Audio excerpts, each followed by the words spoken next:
Her very name combines the same respect for the past and confidence in the future that are the hallmark of the Bicentennial celebrations. We wish you every success. And that message is signed Margaret Thatcher. This is indeed a magnificent concept of the British government and people, because it will be an ongoing legacy for us here in Australia and a reminder of the links between us. I would like to join with those who have paid tribute to the devotion and to the skills of the dockyard workers who built and fitted out this magnificent vessel. And I also, with Sir John, join in extending our thanks and our congratulations to the joint British and Australian crew which sailed the Young Endeavour safely to our shores.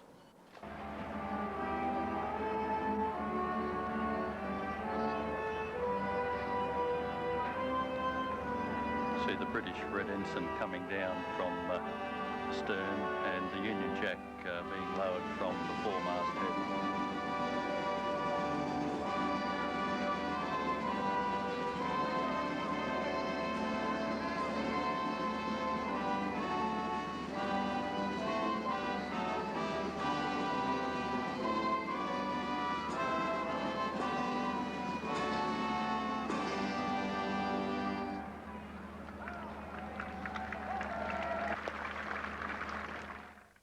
The other set of white sails to grace Sydney Harbour today will be those of the First Fleet reenactment, which sailed into Botany Bay last week, 200 years to the day after their original counterparts dropped anchor there.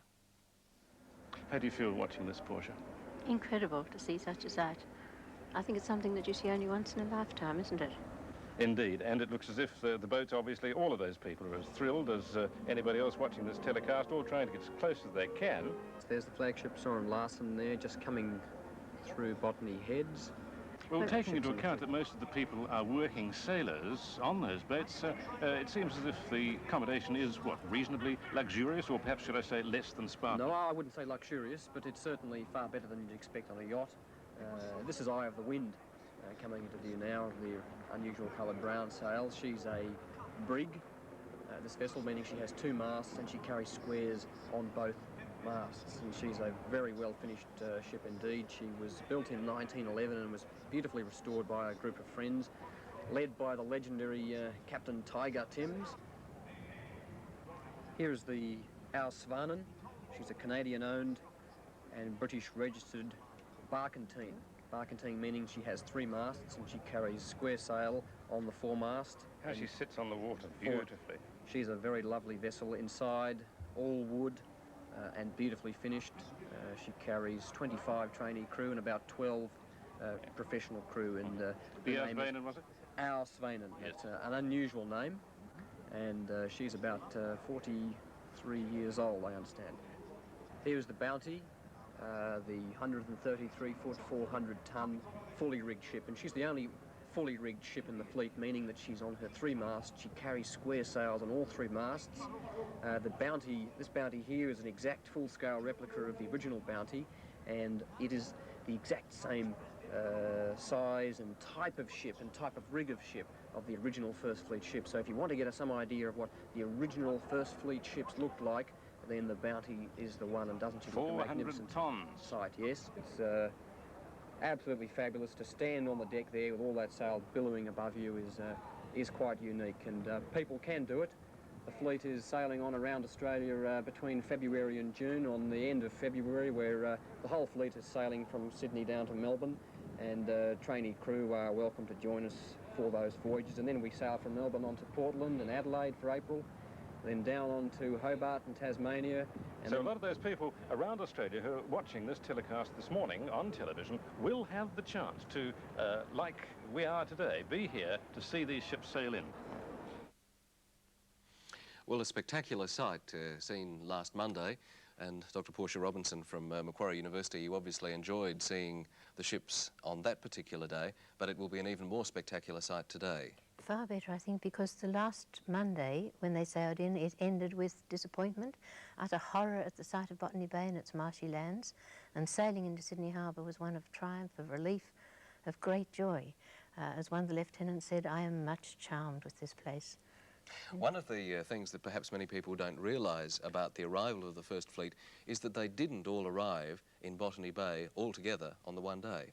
That's right, they came one by one. The problem coming to Botany Bay, of course, was the winds, the current. Philip, as usual, sent ahead the supply.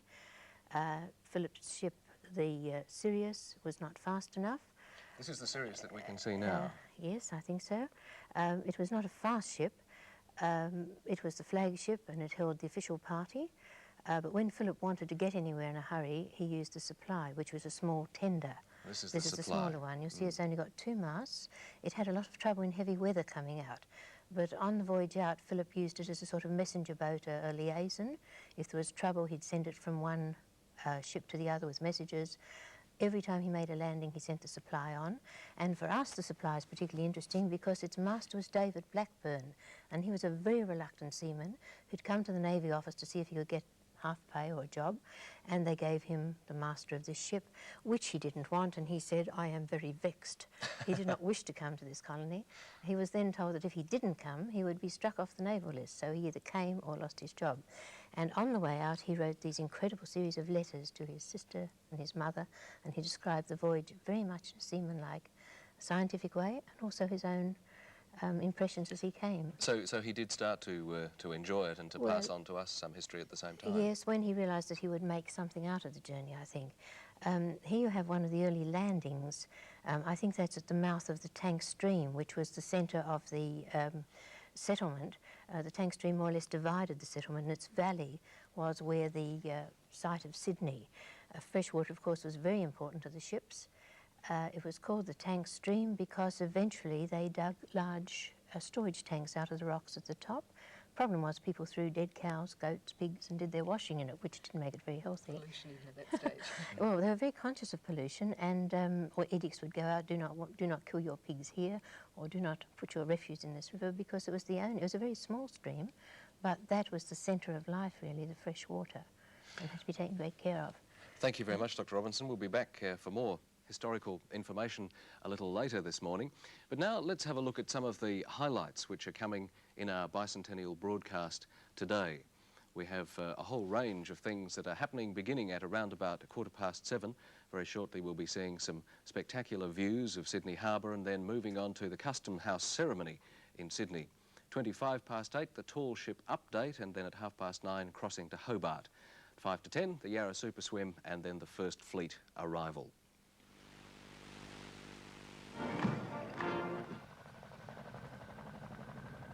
We have a spectacular view of Sydney Harbour from the air.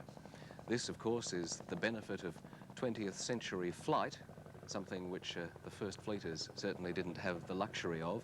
Their first views of this Sydney Harbour that we can now see so beautifully from the air were quite different, and indeed some of the reactions of those people who saw Sydney Harbour and the surrounding countryside for the first time were quite extraordinary. What were some of the comments that were made, Portia? Well, of course, Philip's first comment was, as a naval man, 1,000 ships of the line could lie at harbour, but Surgeon White was a bit more canny.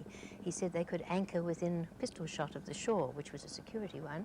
One of the convicts, oh, how did they feel? well, I suppose it was journey's end. They were glad to get off. But Anne Smith, one of the ladies there, took one look at it and said, in effect, I'm so-and-so if I'm getting off here, and threw overboard her new issue of petticoats, and as soon as she could, hot-footed it across the bush to Botany Bay where the French were landed, and asked to be taken ashore. She went with a French convict called Peter Paris.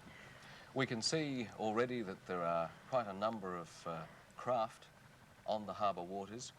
We're very fortunate that it looks as though the weather is being very kind to us. It's going to be a fine and sunny Australia Day, 1988. And to be able to have this panoramic view of the harbour on such a clear and fine day is very fortunate indeed. No doubt by the end of the day, the water will be covered with boats, and of course we have that spectacular parade of the tall ships through the harbour this afternoon. Well, the harbour's very built up at the moment, Portia, but how would it have looked in those days when they sailed in? Well, I think you just have to imagine, take away the houses, take away the ships, and just look at the marvellous side that they saw, which was the enormous number of coves. They didn't see as we can, coming now, looking down towards the Customs House. They simply saw it as they went from water level. I think it was just the amazement that such a beautiful spot could be. Of course, they expected to land and get rid of the trees and sow seed and farm. You can imagine landing, for example, at Bradley's Head today to sow your seed so you'd be eating in a few months. It was rather optimistic. A daunting prospect, in fact. Well, the greatest problem was removing the huge tree trunks. There were also mangroves growing in the water itself, because they commented on the splendid small oysters which clung to the mangroves. Very small but very sweet. And of course the harbour was full of fish. It was almost like a bounty, the way you could just, no pun intended at that, the bounty being the replica of the series. We're moving now and coming over Bradley's Head, I believe, and of course the city off in the background behind. The harbour bridge coming into view. And later on today we'll see that harbour site, as you say, of the First Fleet moving up the harbour, hopefully full sail. As you pass Bradley's Head, that was named for the lieutenant who did so much of the mapping and who left us the pictures of the fleet. When they arrived here and sailed in, we always think that there must have been a great deal of disease and sickness on board. Was that true? No, not at all. There were very few deaths on the fleet out, and they arrived far healthier than they left. Those who died were mainly from diseases of long standing, like an 80-year-old lady who died of dropsy, another one who died in the final stages of consumption. Philip paid particular attention to their diet, and probably for the first time in their lives they had regular meat, fresh fruit, fresh vegetables, and of course wine, which was the common medicine for the sick. Now we can see we're passing overhead a number of tall ships at the moment. They are presumably the ones which have left their moorings at Darling Harbour and are heading around for their activities for the rest of the day. Later on this afternoon they'll sail right back up the harbour, under the bridge, and turn around just before Goat Island and sail out again in a magnificent procession before they actually leave for other ports around Australia. It would be a really beautiful sight. There are, of course, a number of power boats here. We can see by the wake behind them on the harbour.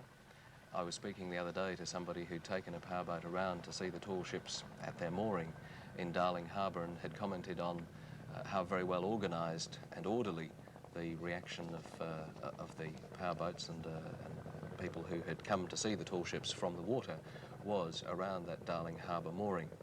So let's hope that today, while people take to the water to try to see the magnificent sailed vessels up close from the water, that the same sort of order can prevail and that enjoyment is had by all without too much difficulty. Here we are at Circular Quay. Portia, the tank stream, where is it today? Well, that's anybody's guess, isn't it? There are parts of it you can see under certain buildings, but it was more or less in the middle, and it divided the town, as it were. They had to build a bridge over it, which is how we got Bridge Street, of course. This marvellous shot, which is taking us down to the Customs House, I should presume the tank stream from all the paintings is roughly in the middle. It was beside it where they hoisted the flag on the first day of arrival in the morning, 26th, the supply, and in the evening all the officers and whatever convicts could come toasted King George and the royal family and declared this a British spot. We can see now that there are people gathering for one of this morning's ceremonies. This is at Customs House in Sydney, and we'll be crossing there very shortly. I wonder how long those people have been there waiting. Possibly several hours, I would think. And possibly how they got there. Yes, we're expecting so many hundreds of thousands of people around the harbour in Sydney today. Very, very difficult to move around. Public transport, of course, is free, but don't take your car out.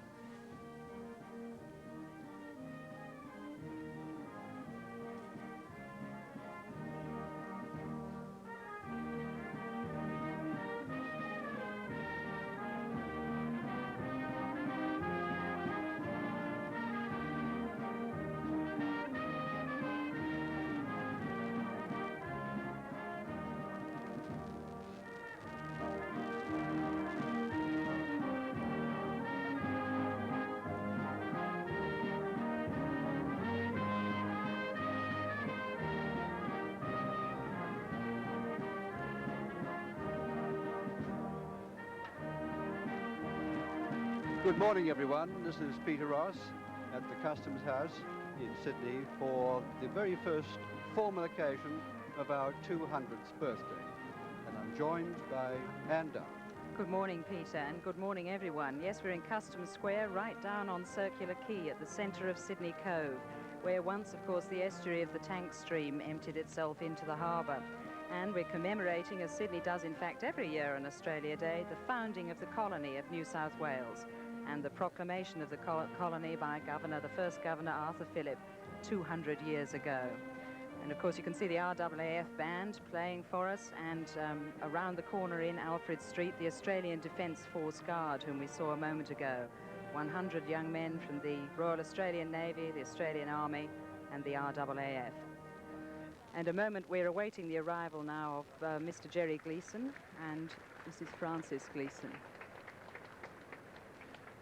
Actually, it's worth noting that in Surgeon John White's diaries, he said that a small party from the convoy came ashore early in the morning. That's the only reference that I've come across in my reading of this actual commemoration. I wonder how early, because it's certainly still early in the morning. Yeah. We thought of it, perhaps it was this was the actual time the party came ashore, but we've worked out, haven't we, Anne, that this is the only time they could fit it into their schedule. I imagine so, yes. Now here we have Archbishop Clancy, the Roman Catholic. Archbishop Robinson. So, beg your pardon, Archbishop Yes. Robinson. Yes. But Archbishop Clancy will be invited a little later to start the formal proceedings with a prayer.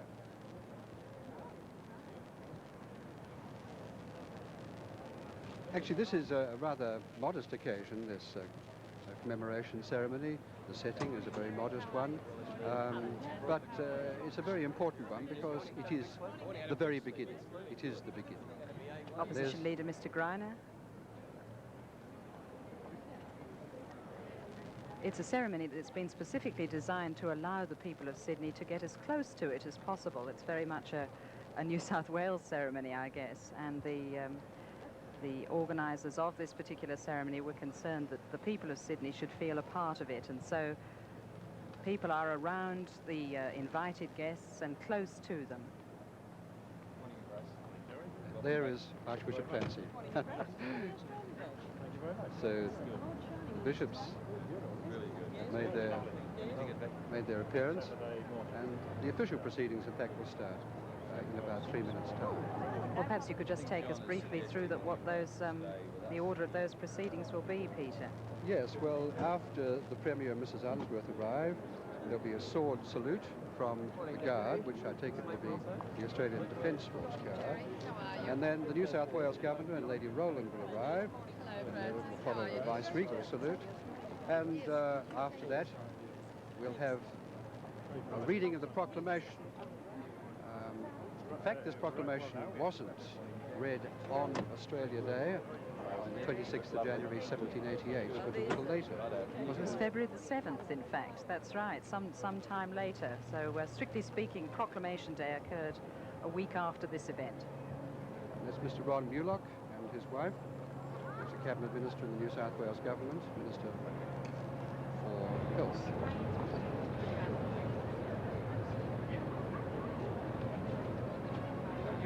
And the day promises very well indeed. The sun is up, it's beaming in from the east. A lot of cloud earlier this morning, looked slightly threatening, but... Yes, you're a bit pessimistic, but in fact it's warm now, very warm. It's very warm, yes. It'll be a hot day. And we had such a perfect day yesterday. If we have a replica of yesterday, then we'll be very fortunate for Australia Day 1988. And now these young sailors are from HMAS Nirimba. They've recently completed apprenticeships in aeronautical, electrical and marine engineering, and will soon be joining ships of the fleet to obtain on-the-job training.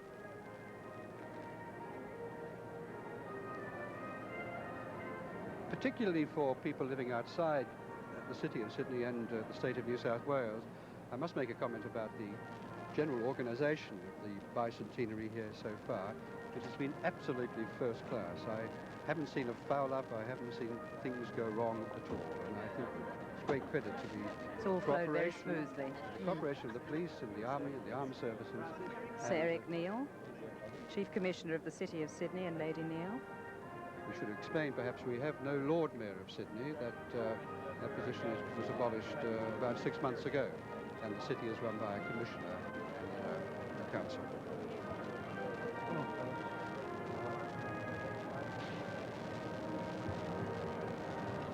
And presently the Premier of New South Wales, Mr. Barry Unsworth, and Mrs. Unsworth will make their arrival, and that will be the signal for the beginning of proceedings.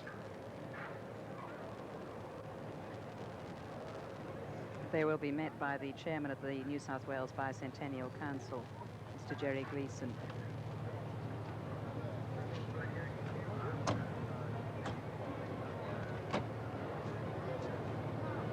Yes, I think there's a salute about to happen. So we'll wait until that does occur. Well, we may have a little delay here. The city of Sydney has been cordoned off since quite early this morning. I think 4 o'clock, not 4 or 6. To all vehicle traffic, but of course Yes. every rock and outcrop is covered in people on their Anne and I picnic rugs. came across to this spot by Army vessel.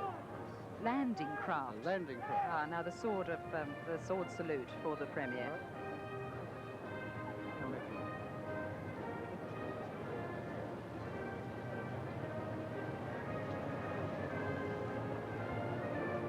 And the harbour was already packed with people. This was at 6 o'clock this morning. It promises to be an extraordinary day in our history. The RAAF band playing for us there. Actually, they came down the street playing Happy Birthday. And a very nice yes, it was a rendition nice was. jolly start, wasn't Yes. it?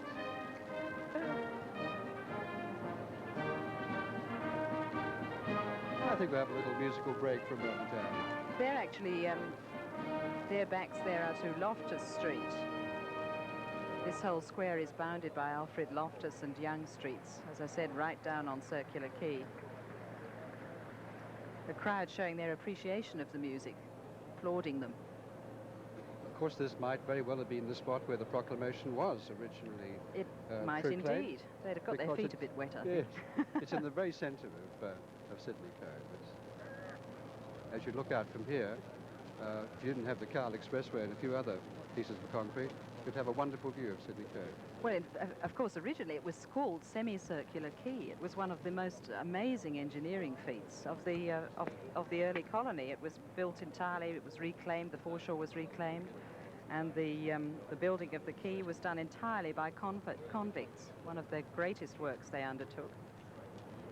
And I suppose it was just laziness that abridged it to Circular Quay. And now we, strictly speaking, should call it Rectangular Quay. Yes. But we're not going to that. No. An end to romance. And now we are awaiting the arrival of the New South Wales government.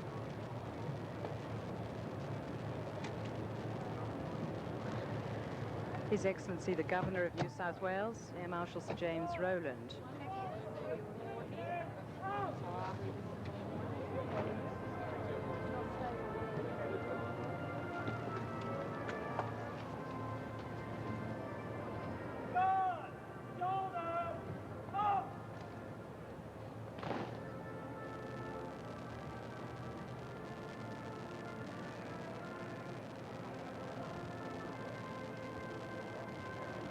I must declare my interest in Waltzing Matilda as being the tune that makes me feel more Australian than any other single piece of music.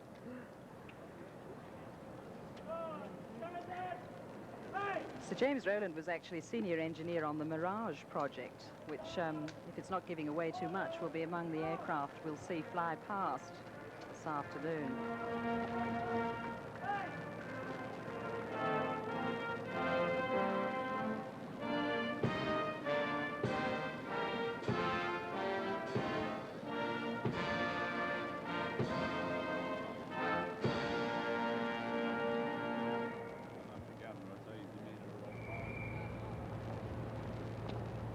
Now, presently we'll have the reading of the proclamation. At least I think that's going to be the order of things. And after that, the band will play God Save the Queen. And then there's a special raising of the Jack of Queen Anne, which will be quite an interesting feature of today's ceremony. And after that, the Guard will fire volleys.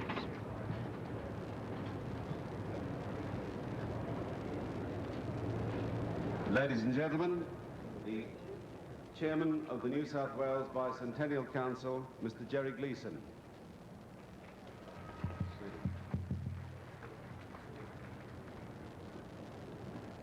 A little confusion amongst the audience there. Your Excellencies, Mr. Premier, Ministers, Chief Commissioner, distinguished guests, ladies and gentlemen. On behalf of the New South Wales Bicentennial Council, I welcome you to this ceremony, the commemoration of the founding of the colony of New South Wales. It was at this very location, on the 26th of January, on the then foreshore of Sydney Cove, that Governor Arthur Phillip landed and the British flag was raised. Later this morning at Bennelong Point, we will gather as Australians to celebrate our nation and to celebrate the achievements of all the states and all the territories that make up our federation. But this morning's ceremony is concerned with our state of New South Wales and our city of Sydney, each of which celebrates its 200th birthday of European settlement today.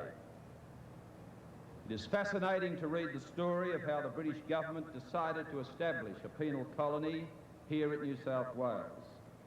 Indeed, for some, it might seem to have a familiar ring about it.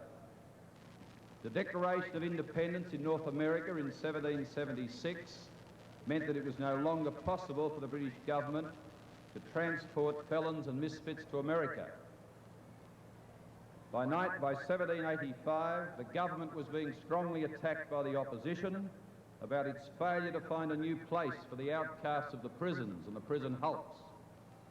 The government established a committee of inquiry into transportation, and that committee recommended West Africa and not New South Wales. After closer inspection, the site in West Africa was rejected as being unfit for habitation.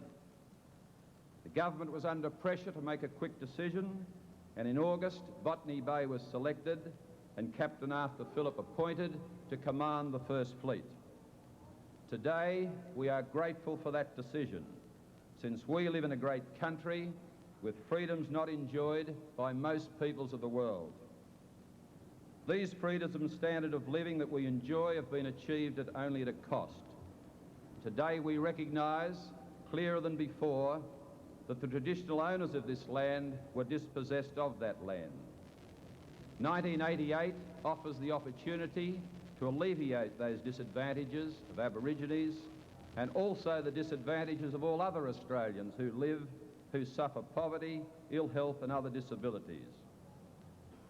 We also recognise today the huge debt we owe to those early settlers for their courage, their fortitude, their hard work in oppressive conditions that we could not bear.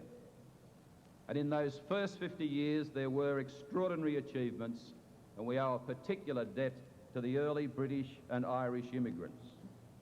And we owe a debt to those who subsequently have provided leadership in all facets of our society.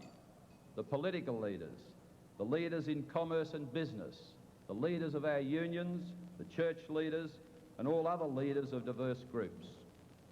And we also owe a debt to those who, through the application of their talents, have brought stature and standing to our state in the professions, the sporting fields, and cultural endeavours. But what has made this state great is the contribution of all our citizens at all levels in the cities and in the country towns. This state has contributed so much to the development of our nation. It has provided leaders in many fields, and it will continue to do so. And today we are entitled to take immense pride in New South Wales. And the people of New South Wales, of course, have always seen themselves first and foremost as Australians. And today, on this platform, we have those who have succeeded Arthur Phillip in his vice-regal administrative roles. We have His Excellency, Sir James Rowland, the Premier of New South Wales, Mr Barry Unsworth, and the Chief City Commissioner, Sir Eric Neal. We live in a great state in a state where democracy and freedom flourish. It may have been second choice 200 years ago, but for us present, I'm sure it is our first choice. I now invite, while you remain seated, the Archbishop of Sydney, His Grace the Most Reverend Edward Bede Clancy, to begin this ceremony with a prayer of thanksgiving.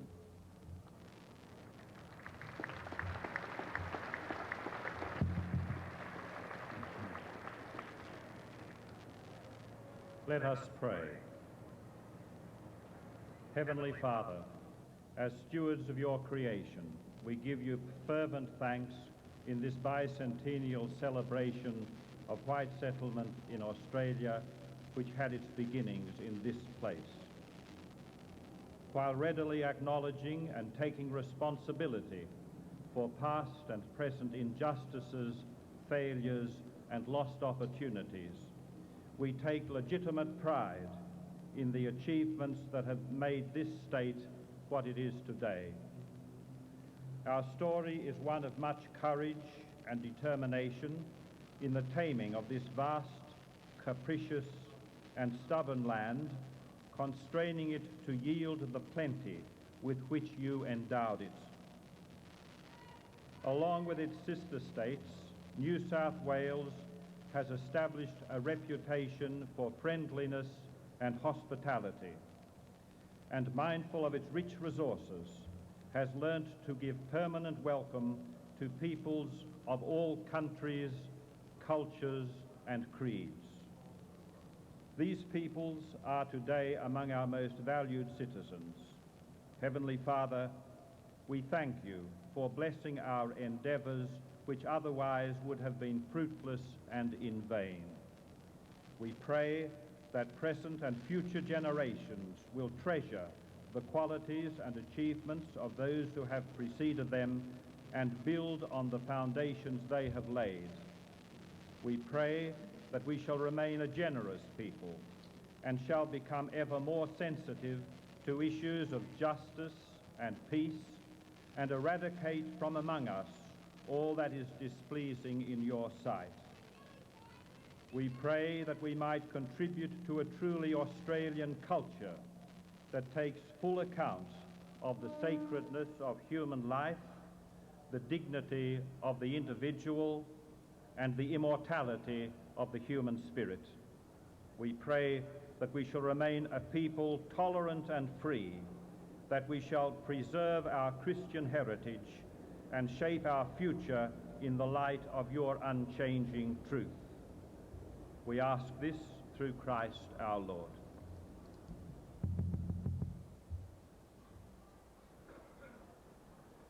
It was 200 years ago, on January the 18th, 1788, that the first fleet under the command of Arthur Phillip arrived in Botany Bay, which had been discovered some 18 years earlier by Captain James Cook. Following some tentative forays into Port Jackson between January 21st and 23rd, Phillip decided to abandon Botany Bay and brought the fleet around with him into what he described in a dispatch to Lord Sydney as the finest harbour in the world. On this day then, the 26th of January in that year of 1788, Phillip began the work of founding the colony of New South Wales on the shores of Sydney Cove. A shore party began clearing the ground near what was described as the run of fresh water, later known by us as the Tank Stream, the lowest part of which roughly followed the course of the present Pitt Street below Hunter Street. A flagstaff was erected and possession was taken for His Majesty King George III. On the evening of January the 26th, the whole of the party which had come round from Botany Bay in supply, a ship of 170 tons, was assembled at the point where it had first landed in the morning. As the Union flag was displayed on the flagstaff, a party of Marines fired several volleys while Captain Phillip and his officers drank the health of the King and royal family and success to the new colony. Today's ceremony will remind us of the events of that day and will include the raising of the flag and the firing of volleys. I mention the volleys particularly because they tend to take people by surprise. As far as historians and surveyors can determine, the spot where the Jack of Queen Anne was raised on that historic day 200 years ago was in the present Loftus Street on the western side of the Customs House here at Circular Quay. A plaque and commemorative flagpole today mark that historic spot. We are therefore at the place where our nation first came into being. The flag used at this ceremony is the Union flag, known also as the Jack of Queen Anne. It was not until the red diagonal cross of St. Patrick was added in 1801 that the Union Jack came to its present form. 12 days after the initial flag raising, on February the 7th, a more formal ceremony took place to hear Phillip's commission read in full by the Judge Advocate Captain David Collins of the Marines. The distinguished Sydney actor David Nettheim will now read an abridged version of Governor Phillip's commission. George III, by the grace of God, King of Great Britain, France and Ireland, Defender of the Faith, to our trusty and well-beloved Arthur Phillip, Esquire. We, reposing especial trust and confidence in the prudence, courage and loyalty of you, the said Arthur Phillip, of our special grace, have thought fit to constitute and appoint you to be our Captain General and Governor-in-Chief in and over our territory called New South Wales, extending from the northern cape or extremity of the coast called Cape York in latitude 10 degrees 37 minutes, to the southern extremity in latitude 43 degrees 39 minutes south, and all the country westward to the 135th degree of east longitude, including all the islands adjacent in the Pacific Ocean within the latitudes named.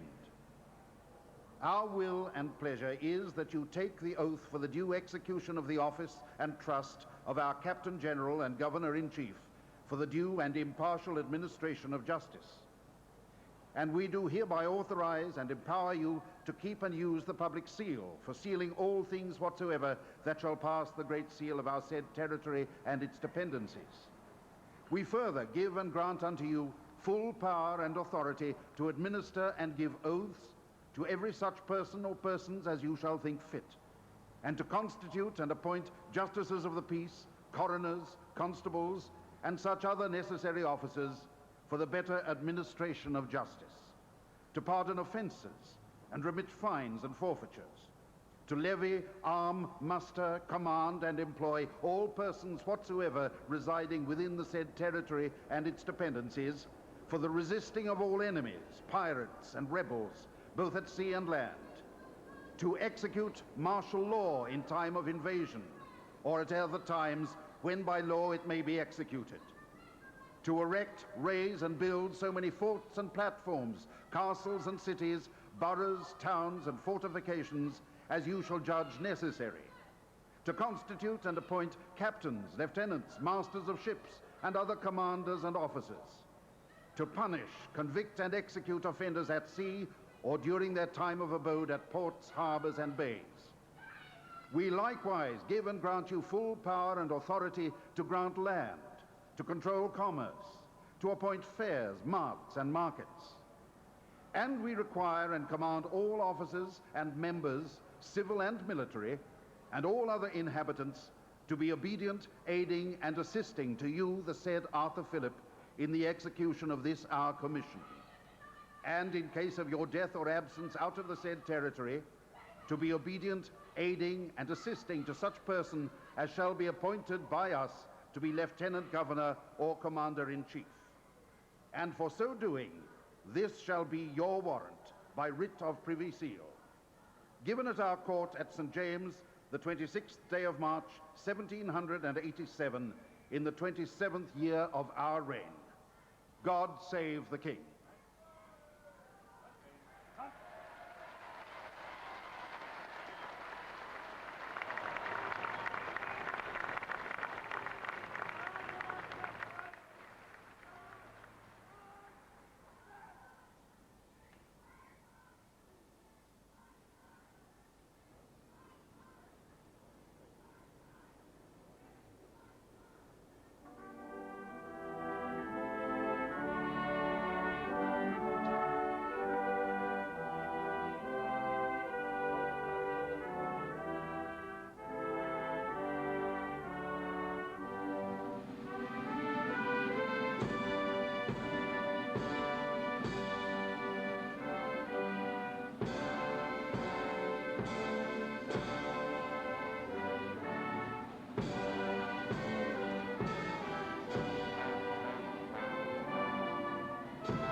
tri-service guard will now fire the 3 volleys that were mentioned earlier.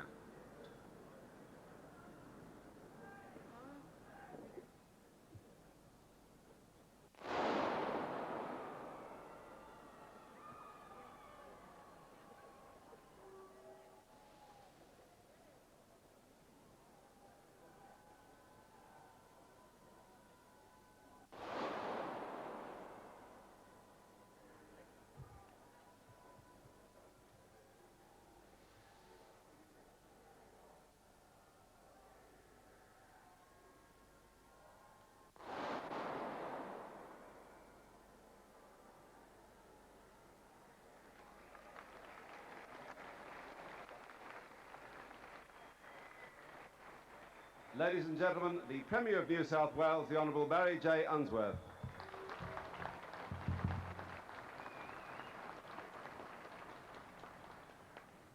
Your Excellency and Lady Rowland, Your Grace, Archbishop Clancy, Your Grace, Archbishop Robinson, fellow Australians.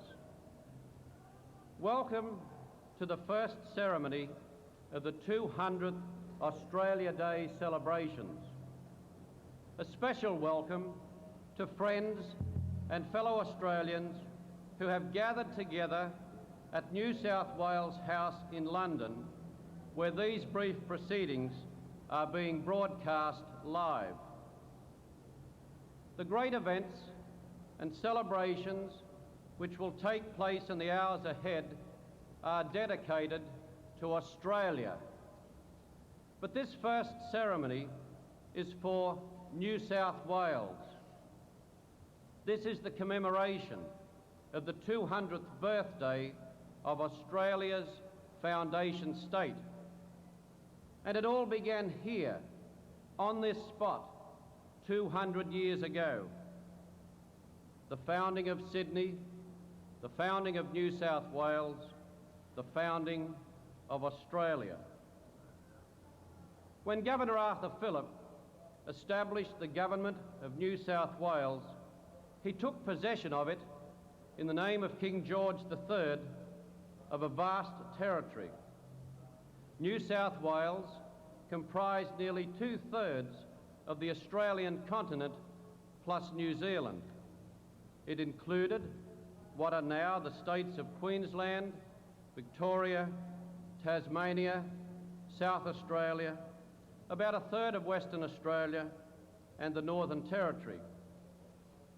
So, from old New South Wales, the constituent parts of a great modern nation were carved.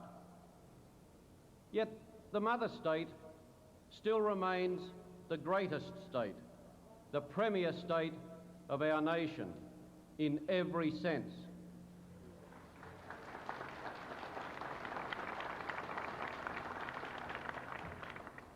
And today, and in the days ahead, when hundreds of thousands of our fellow Australians and visitors from overseas visit this city and this state, they will see the tangible proof of it. Where a few miserable huts and tents stood 200 years ago, now stands one of the greatest cities in the world.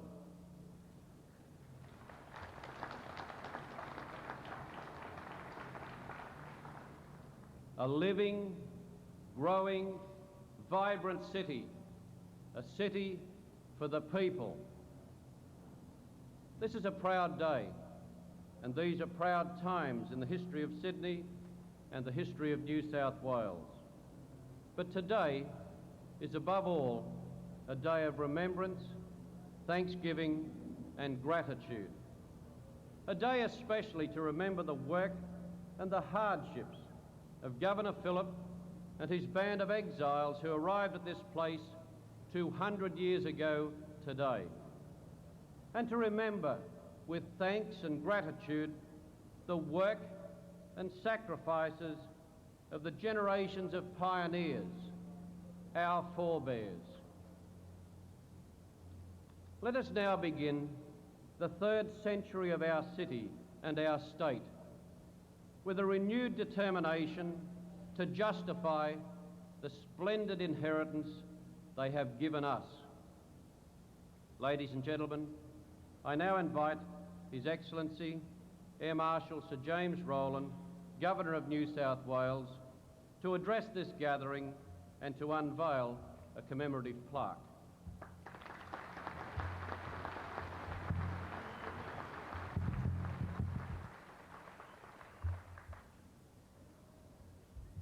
Mr. Premier, Your Grace, Archbishop Robinson, Mr. Gleeson, Chief Justice, Ministers, ladies and gentlemen. 200 years ago today, as we have heard, hardly 3 lifespans ago, the Jack of Queen Anne was hoisted here in Sydney Cove to proclaim the founding of our colony of New South Wales. That settlement was to become the cradle of the nation we know. As we stand here this morning, with the heartbeat of this great city around us, it's fitting to reflect on the debt we owe to those first settlers and to the vision and determination of their commander, Captain Arthur Phillip. For them, despite its beauty, Australia was a strange and forbidding land where they found no familiar vegetable, nor grain, nor domestic animal to serve them. No brick had ever been fired, no metal smelted, no wheel had turned, no houses, as we know them, had ever been built. For the first 4 years, times were very hard, and scurvy and the threat of famine constantly hung over them. Yet from the beginning, Phillip and his successors held to their vision of a great new nation that would grow on these shores, and worked and planned for its birth. Others followed, settlers, artisans, merchants, farmers, seeking a new life in the distant land, and bringing with them their much-needed skills and enterprise. Drought and flood and depression took their toll, yet wives bravely followed their men, made huts into homes, and raised their families under the most trying conditions. Built brick by brick on the solid foundations of its British legal and democratic parliamentary heritage, by the fortitude of its founders and the energy and inventiveness and people from all over the world, the colony grew and prospered until now, at its bicentenary, it is the nucleus of a nation of 16 million people, which has earned its place in the world in peace as in war. The diversity of culture and experience they brought with them has continually enriched all aspects of our lives, and our climate and nature's bounty have endowed us with the unique opportunities of work and of leisure. As we stand at the threshold of this, our 3rd century, we have more than most to be thankful for. We have a rich heritage and all we need to fulfill Phillip's dream and our own hopes for our children. The rest is up to us. We've made mistakes, who hasn't? We must learn from them and rectify them. But above all, we must look forward and clarify our vision of what this nation can be. Let us vow as we enter this new century that we will do so as one people, constructive and civilized, worthy of our predecessors, determined to build on our inheritance and to leave Australia the better for the lives it has given us and for the generations that will follow us.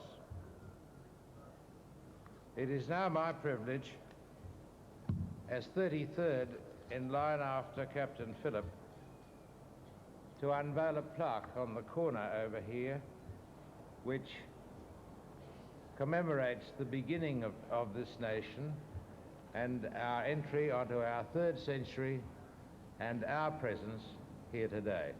Thank you, ladies and gentlemen.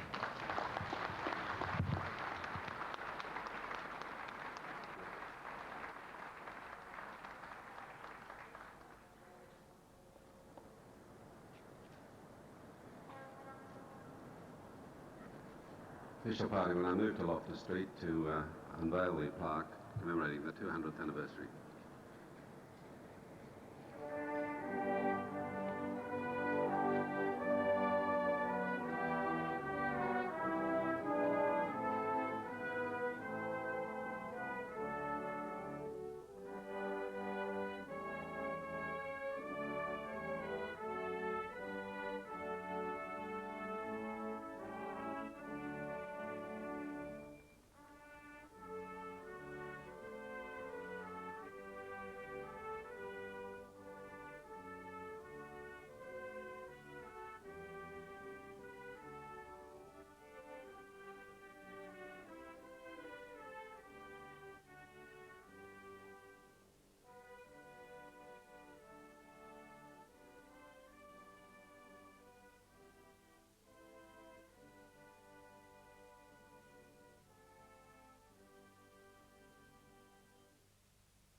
Ladies and gentlemen, I'd like to ask you all now, please, to join Mr. Raymond Myers and the RAAF Operational Command Band under Squadron Leader Tom Cooper for the National Anthem.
That concludes this ceremony, the commemoration of the founding of the colony of New South Wales.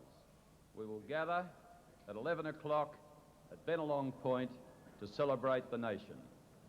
Will you please wait while the official party departs.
One thing I have noticed at this ceremony this morning, the number of television cameras from foreign crews, the Japanese were immediately in front of me here, and there's been enormous interest overseas, centred on Australia during the bicentenary run-up.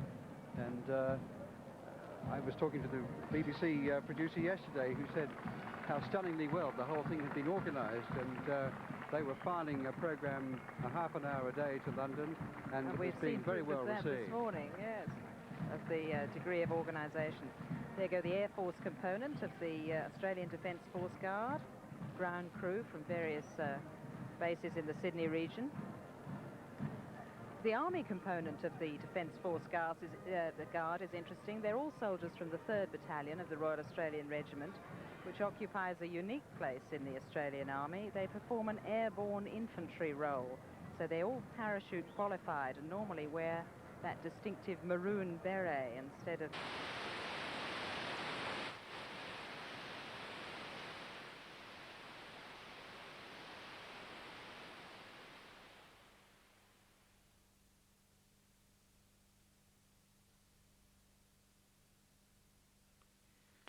And there we leave the state ceremony of the raising of the flag, the Jack of Queen Anne. That's on the same spot that Governor Phillip had the flag raised in 1788. Now, of course, that's one of the first of today's events. There are going to be many other events which we'll be covering in today's broadcast. Very shortly, we'll be having a tall ship update. That's around about 8:25. Then we'll cross to Hobart for festival information and vision. And at around about 5 to 10, the Yarra Super Swim in Melbourne, a spectacular sporting event. At 10 o'clock, the first fleet arrival in Sydney Harbour, and at 11 o'clock, the Opera House ceremony. Now, this afternoon, there are some entertainments which we'll be bringing to you across Australia. At 2:15, the Australian Jazz Orchestra. 4 o'clock, the Parade of Sail, as the tall ships move the length of the harbour and out through the heads. And at 8 o'clock, the Australian Youth Orchestra.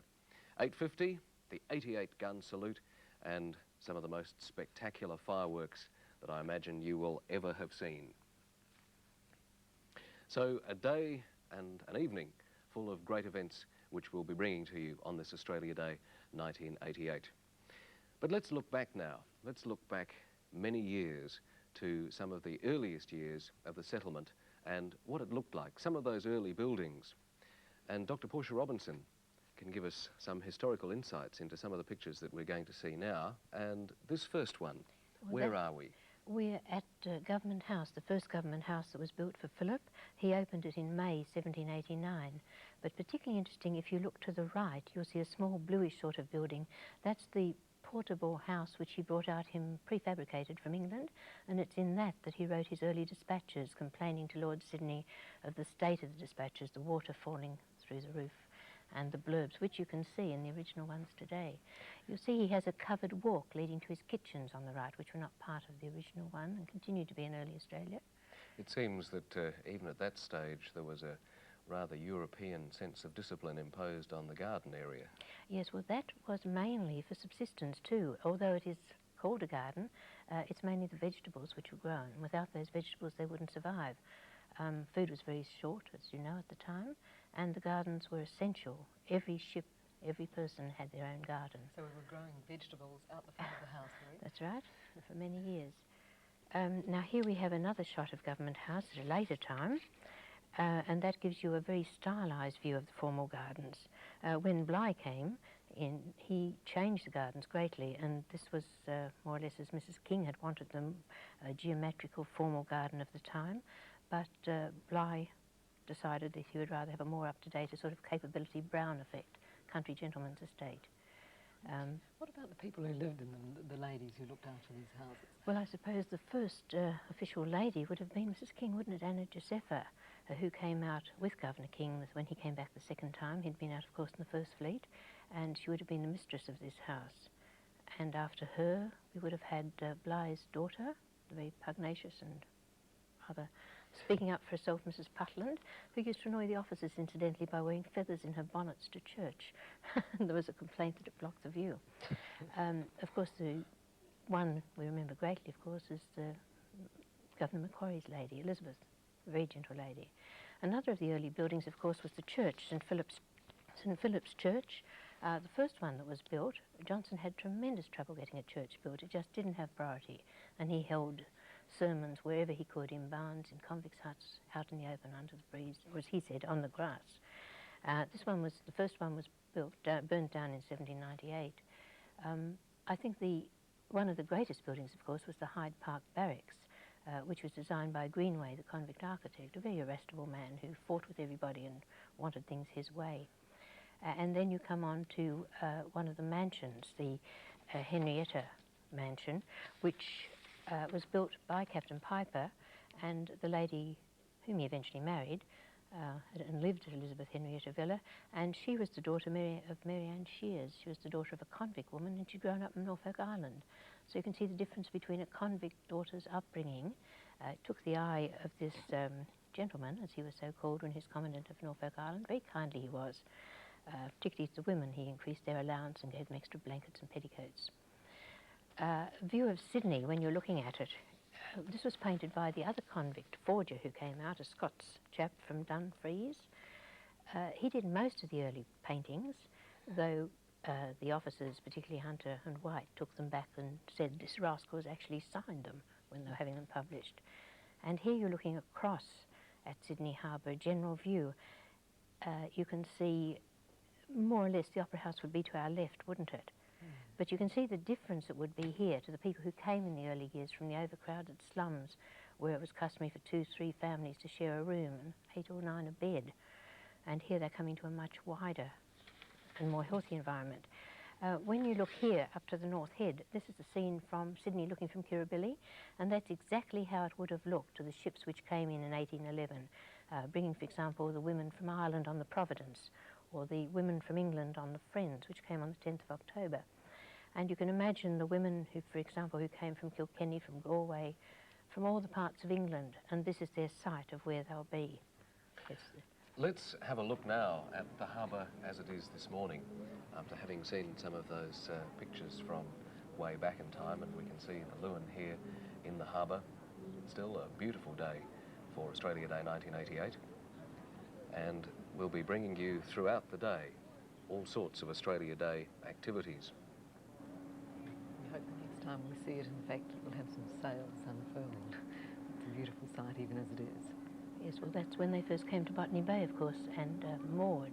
The two first ships, the Supply and the Friendship, were moored with sails like that when the other ships joined them in full sail. You get that from Bradley's painting.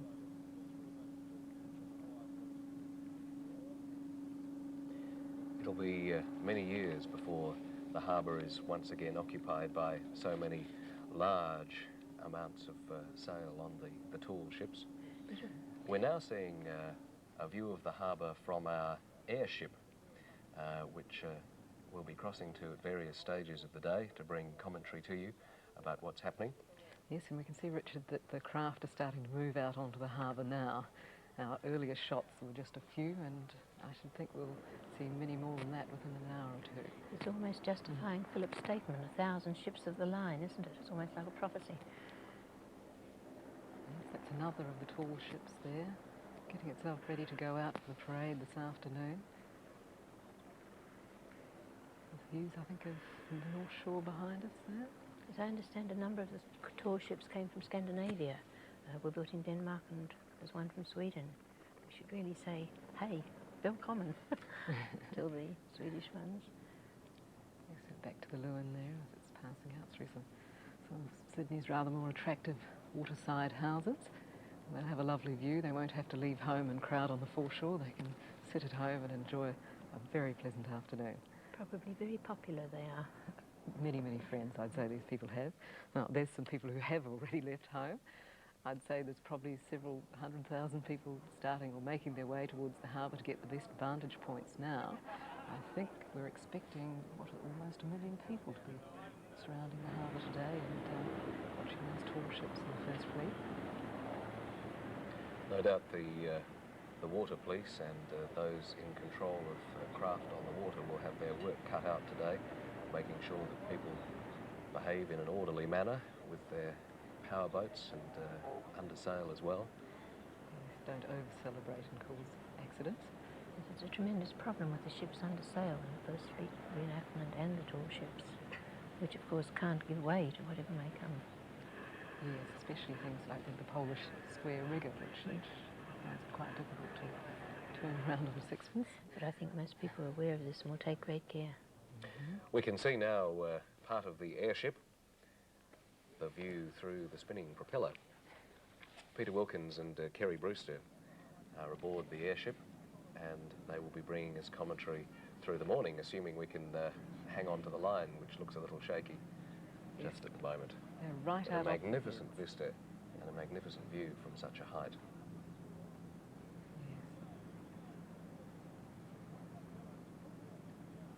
Back into the harbour again. And as we see more and more craft milling around and more Sydney-siders come out very well prepared, I'd say, for their day in the sunshine. Yes, they've taken notice of the warning, bring hats, bring soft drinks, bring umbrellas. And some of the very lucky people will be on the ferries today. It'll be a marvellous place to be, a wonderful vantage point to see everything that's going on. I should say they'd be loaded to the gunwales. The number of people who are visiting Sydney over this bicentennial celebration period is enormous, and I'm told that there is virtually no accommodation whatsoever in the whole of Sydney. All the hotels, motels and the units which are available to be rented are all completely booked out, so that anybody who perchance arrived in this week or over the next day or so and hadn't managed to arrange themselves accommodation a long way ahead would be deeply disappointed. Either that or using a sleeping bag somewhere out in the open. Yes, might as well, if that's the case, stay out in the open and get yourself a good vantage point for today. You think of the change in the celebrations from when a few officers just gathered near the front of the Customs House area and simply drank toast to His Gracious Majesty King George and all the royal family, including the Prince of Wales, Prince William Henry. Look at it today. Yes, a bit of a change from a toast and dried tack. Yes, there's a lot of food around in those early years, wasn't there? No, well, they were delighted with the fish, of course, and the oysters. But apart from that's the very first days, but food got very short.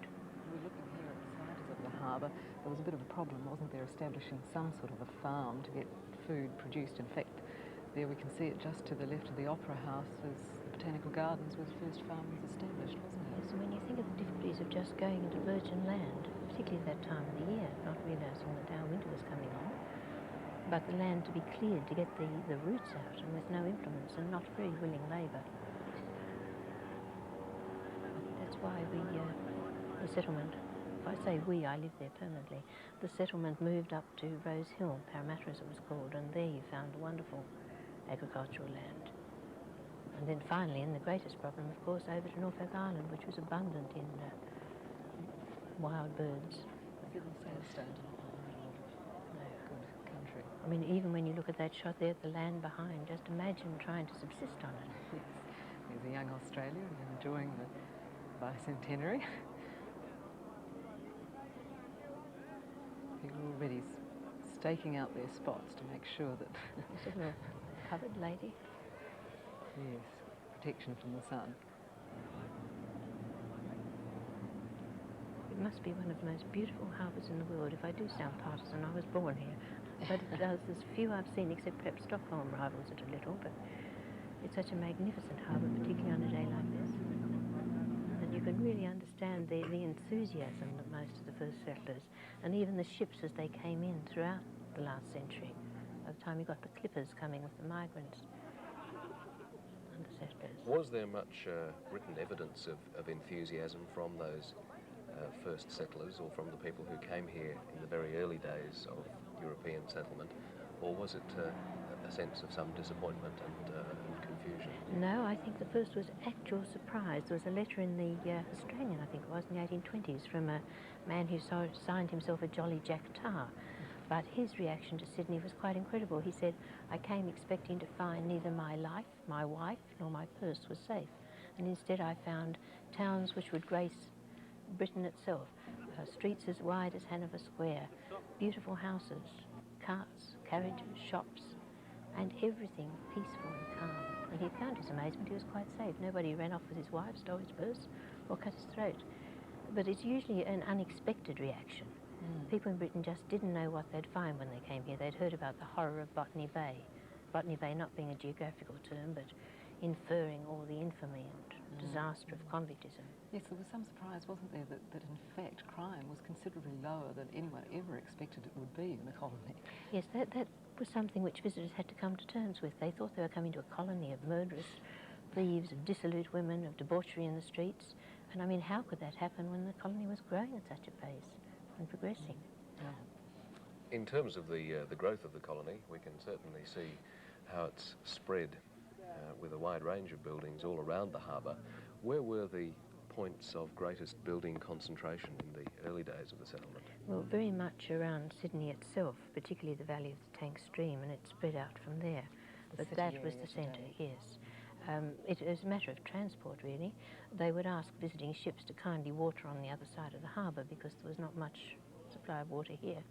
And then, of course, you had the, well, what we'd call the small ferry system, I suppose. Billy Blue, the Jamaican, who started up ferrying people across. Pre-harbour bridge. Yes. But it was very much the valley of the Tank Stream and out from there. And the settlement, of course, had to be concentrated. A matter of communications, a matter of protection. And then round about the early 1800s, when there was a belief that, and there actually were plans that Napoleon had decided to have here, and there were plans for invasion, so it's better to keep concentrated settlement. And right up to about 1820, even after the Blue Mountains had been crossed, there was no rush to go over there. Macquarie didn't want those untidy little sheep wandering all over the country.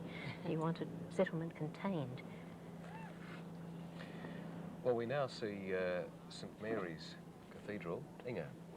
Yes, St Mary's is one of the four venues where there are going to be bells at churches ringing out today to celebrate the bicentenary. And here at St Mary's, they're not ringing a full peal of bells, which takes 3 hours, but a date touch, which is a shortened peal, and that's going to have 1988 changes, which will be appropriate for today.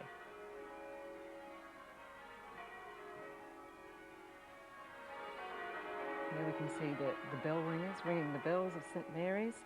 They've got 14 bells there, and they're only a year old. The original bells were returned to England to be recast, and they were put back up last year. And although they're so enormous, in fact, the largest one, St Bede, that's a tenor bell, is 1,545 kilograms. They're so large, but in fact, you don't have to be a muscle-bound person to be a bell ringer. As you can see, there's both men and women. You just have to have a good sense of timing and an interest in bells. These new bells should last for another 200 years.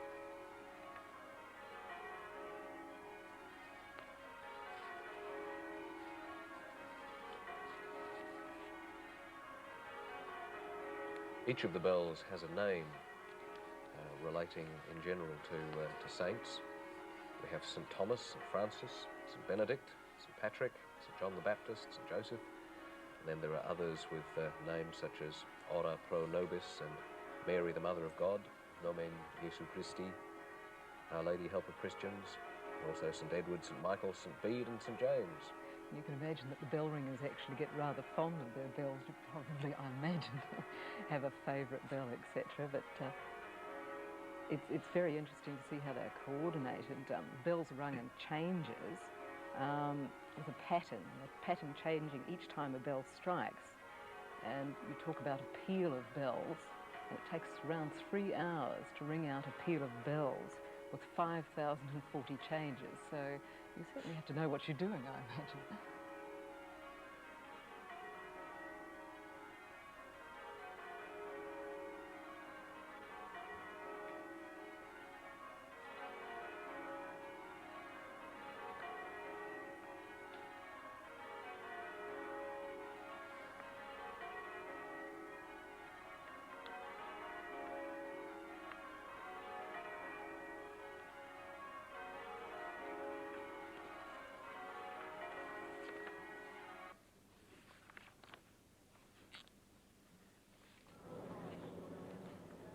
Well, there we see St Mary's Cathedral, and we'll be hearing the bells from other cathedrals through the day, also St Philip's and St Andrew's, Christchurch, St Lawrence, and we look forward to hearing the sound of celebration on those bells through the day. Well, we see the city of Sydney from the benefit of our helicopter. It looks as though we're having a little problem with the vision from above, so let's return to the craft on the water. Really, today is going to be a day where, if you're lucky enough to be on the water on either a ship of sail or a craft which is powered, then you're a very lucky person. You couldn't ask for a better day to be out there on the harbour. It certainly looks as though Sydneysiders are taking advantage of every craft they've got, and someone's going to record the event on a camera that looks particularly appropriate. Perhaps not a bicentennial camera, but not far off. Maybe it's a 150th celebration camera. There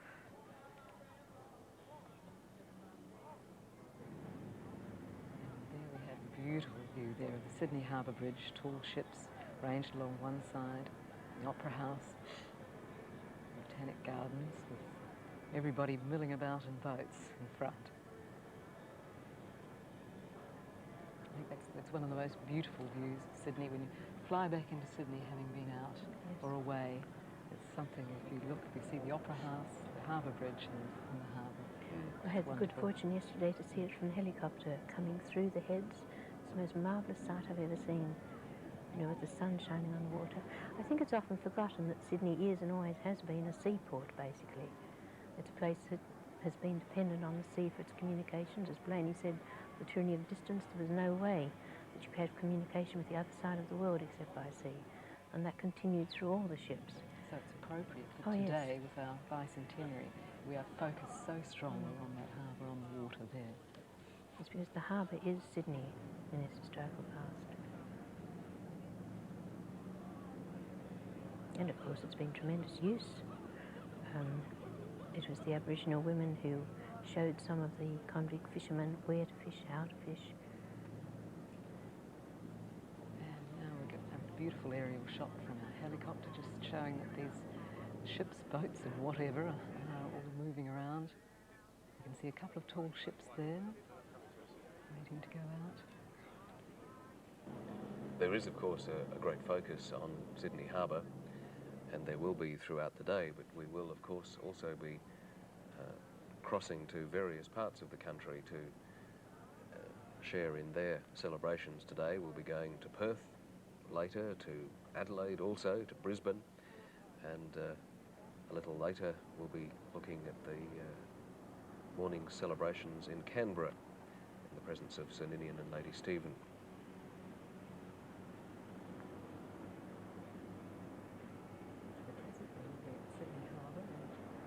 I'm sure wishing that we were actually there. It just looks so lovely. Ships moored there and all the small craft wandering around them, having a good look before they leave, because today will be the last day that they're in our harbour. And then Melbourne, Perth and Tasmania, places like that, we'll be fortunate enough to get to see them as well, which is very important, I think, seeing that the rest of Australia gets to see the tall ships, something that you perhaps we'll only see in a lifetime or even more in a lifetime.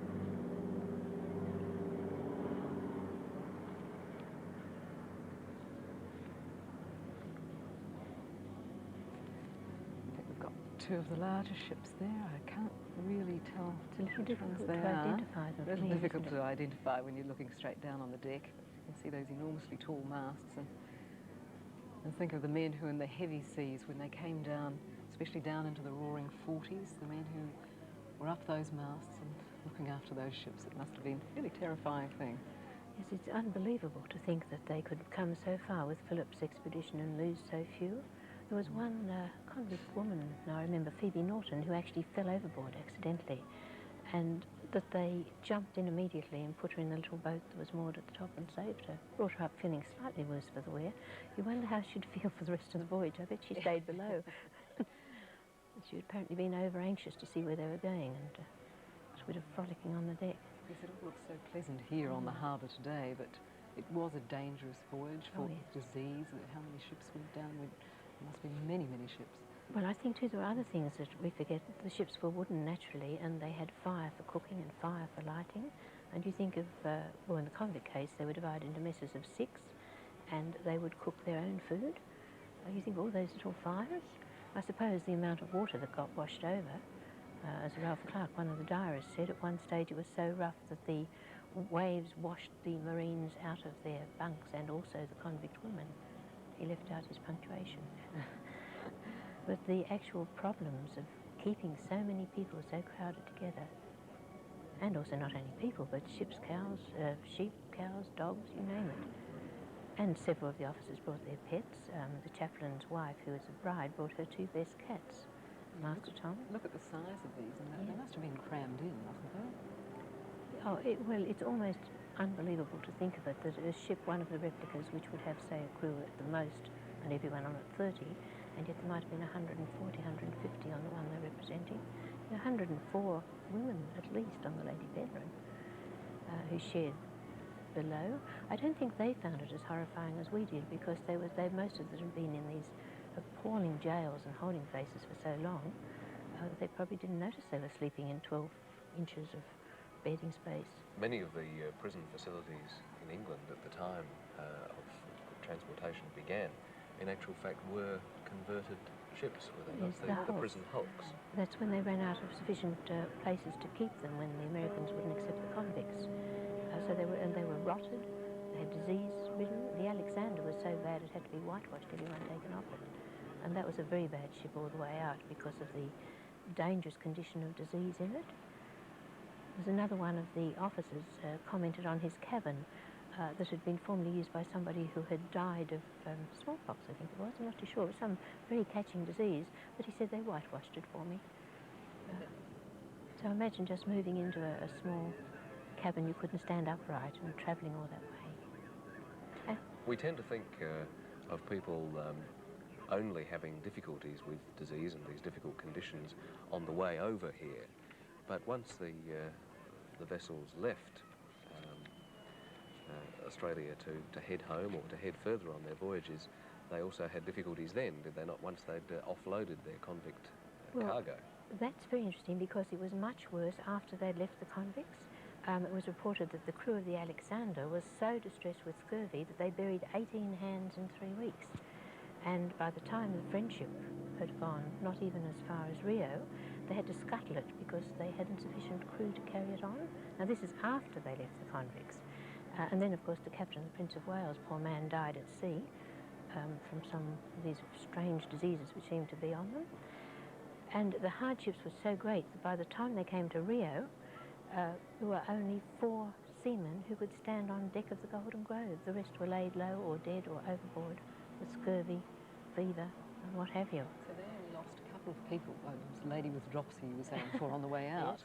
But they had other disaster on the way back. On the way back, and the diarist who recorded this said, and it's a rather nice line, "Thus fatally and unexpectedly has terminated the famous Botany Bay expedition." And his greatest worry was not for what had happened, but he presumed as soon as news reached England that they would have enormous difficulty getting sailors to sail out here. And did they? Well, I don't know. They probably used press gangs, offered inducements. Sailors, of course, could be very hard on their masters, which is surprising. You know, the first fleet was delayed by a strike because the seamen hadn't had their advance pay, and they wanted to spend it before they left. So 2 days were lost while the sailors did what sailors do before they sail. So the seamen were not quite so downtrodden. But once afloat, they were under the very strictest supervision. Actually, more seamen and more Marines were flogged than the convicts in far greater length. You only had to be insolent or look as if you were going to be insolent, and you would get a dozen or 2 to go on with. And of course, if you were actually disobedient, there's 2 or 3 on the Prince of Wales where it was 200 lashes all round. Yes, just imagine. Very harsh life. Whereas the convicts who'd mutinied got 24.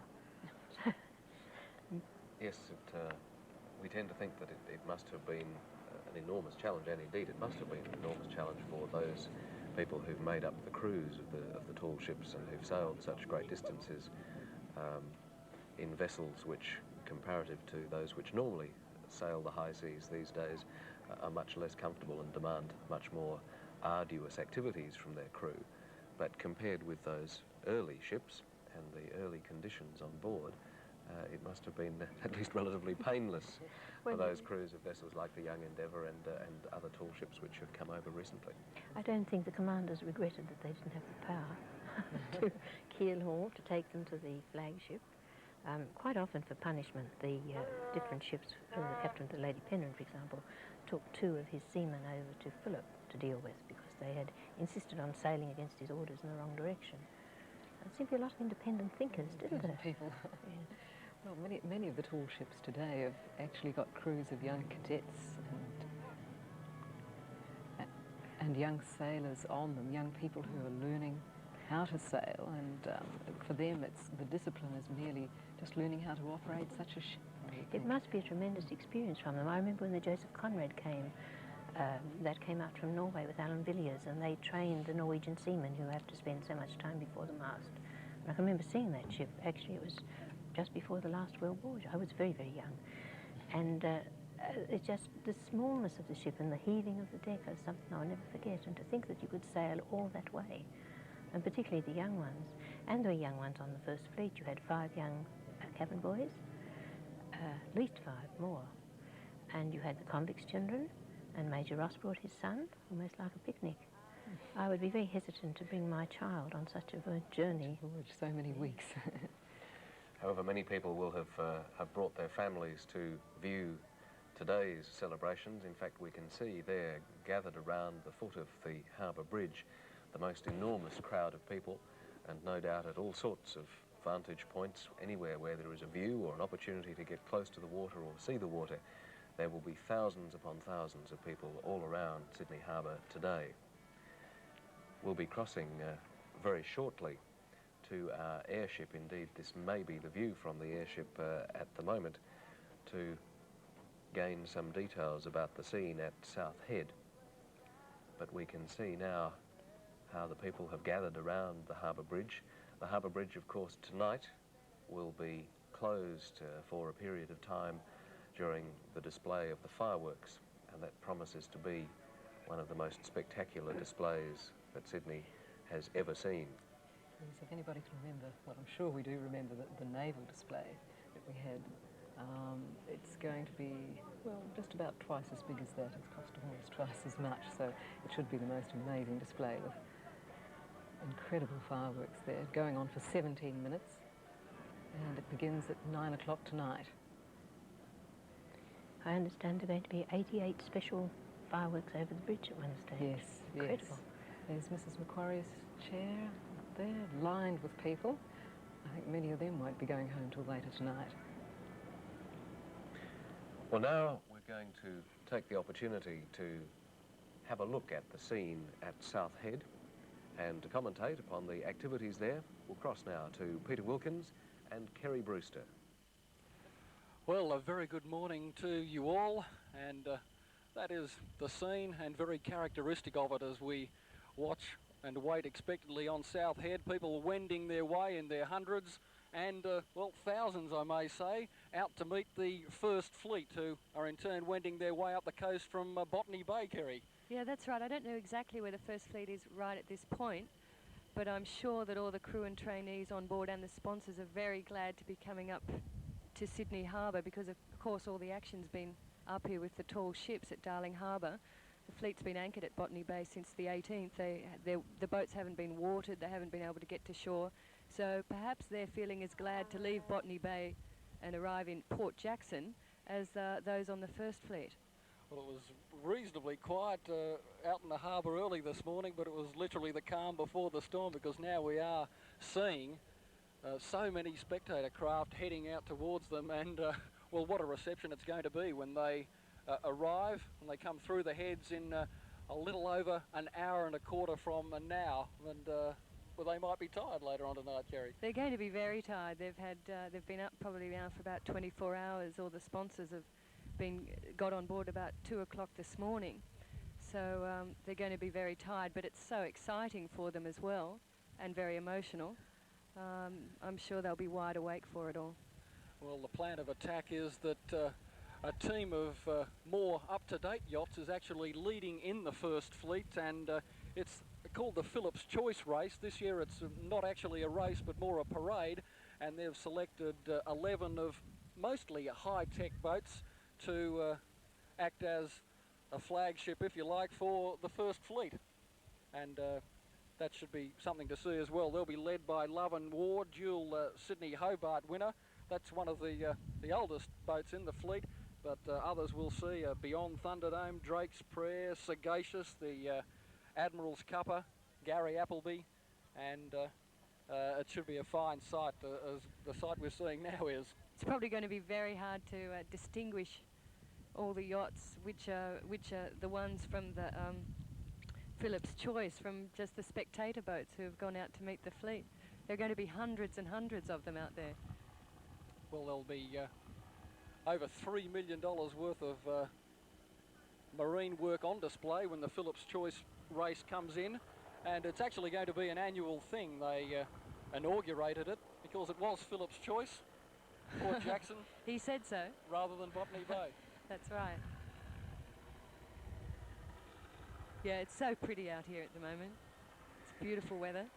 Glad we got all the rain out of the road on the weekend. Do you think they could get a few more people on that boat there? What's that? That's the Armada Dopel. That's Victoria's sail training vessel. It was re-rigged a couple of years ago. It's quite an old ship. All the ships of the First Fleet, of course, will be just as crowded. What's that one? And then it's the parade of 160, 50, 60, 80. It depends how many come out of the tall ships. You know, it must be such an exciting time for all the people all the crews of the tall ships, because I suppose they've never seen anything quite like this before. And they're all moored around the harbour at the moment, but they'll be led off in formation by the Young Endeavour later on this afternoon. And, well, they're still pouring outside the heads, but for the moment from South Head, that's the scene, a very picnicky type atmosphere, the crowd building up. There's definitely a few thousand out here at the moment, and they're still wandering in on their bicycles. They've got their cut lunches and a bit of champagne, all very festive. For the time being, it's back to Richard in the studio. Well, thanks very much to Peter Wilkins and Kerry Brewster. We hope to be catching up with them later in the day again to get some views of Sydney Harbour.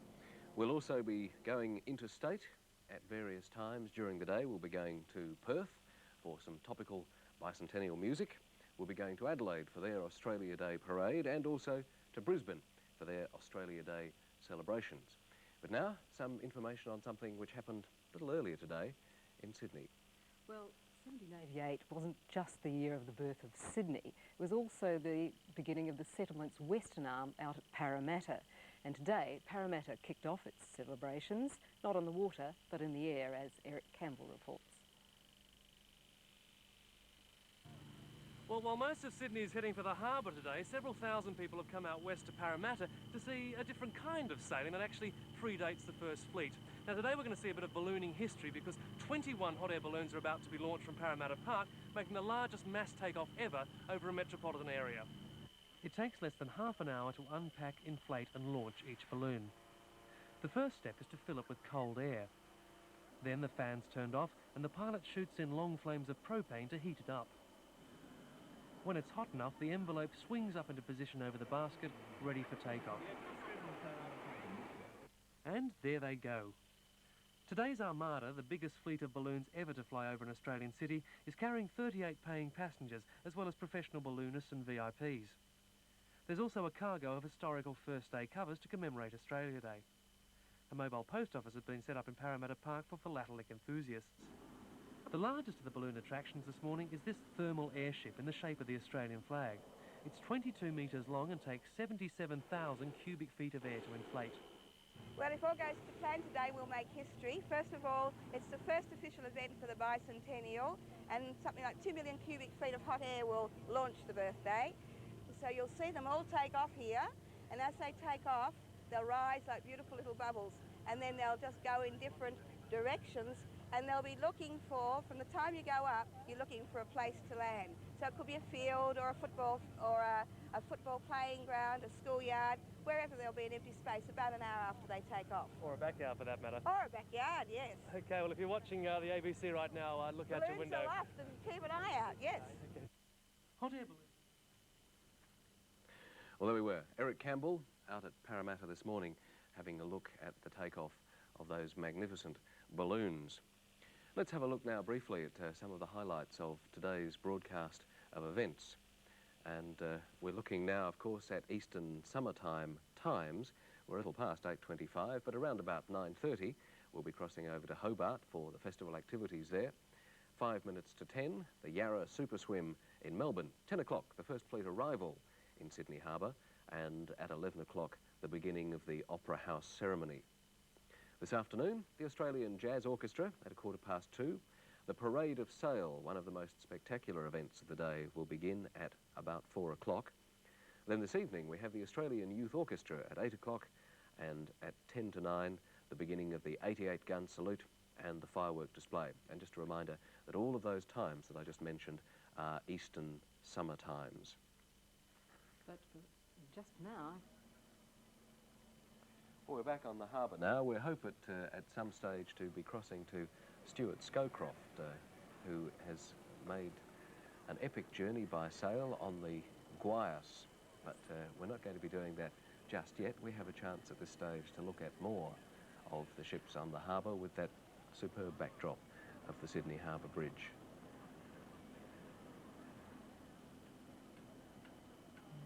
Heading out towards the heads. And Sydney itself, 3 million people from our helicopter. Get an idea of the extent of our beautiful and enormous city. And the number of people who live within sight of water or on the water, on the foreshores, is quite incredible. Yes, we're a harbour city, a sea-bound city, and a beautiful one.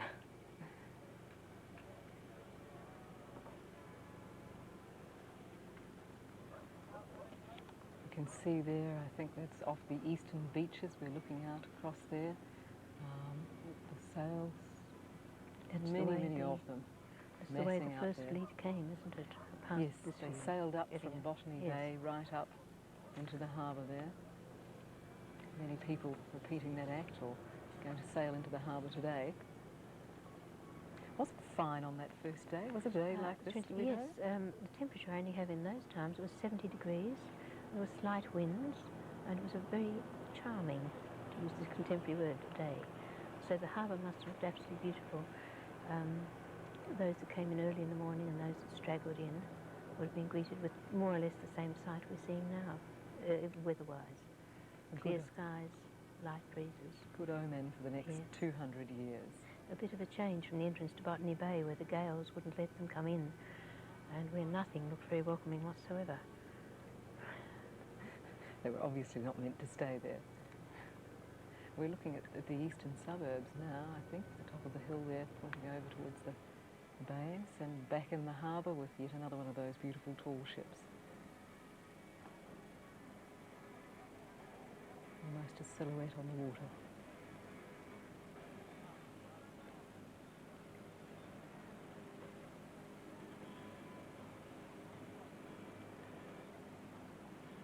Well, here we are in Sydney on Australia Day, our bicentennial year. One of the big events of this bicentennial year will be the Expo 88 in Brisbane. Expo 88 starts on the 30th of April, so let's find out more about it now.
together. Our moment now has come. Let's view the golden future. Australian sons have won. Let's show them all what outstretched arms of welcome can be worth. And welcome all the world to celebrate Australia's birth. Let's give our hands in friendship as we seek our common goal. Let this be remembered where histories are told. Let's stand together tall and proud and watch our flags unfold. Let's give our hands in friendship and together we'll show the world, we'll show the world. Together we'll show the world. We'll show the world. Together we'll show the world. I just can't wait 'cause it's gonna be great. World Expo 88. Together we will show the world. We'll show the world. Together we will show the world. Come join the celebration. Come and let the good times roll. Come share the greatest world event Australia's seen unfold. Come join the celebration. Come and let it touch your soul. Come listen as the world presents the greatest story told. We'll show the world. Together we'll show the world. We'll show the world. Together we'll show the world. Let's stand together tall and proud and watch our flags unfurl. Let's give our hands in friendship and together, together, we'll show the world. Together we'll show the world. We'll show the world. Together we'll show the world. Let's stand together tall and proud and watch our flags unfurl. Let's give our hands in friendship. Together we'll show the world. We'll show the world. Together we'll show the world. We'll show the world. Together we'll show the world. Let's stand together tall and proud and watch our flags unfurl. Let's give our hands in friendship and together we'll show the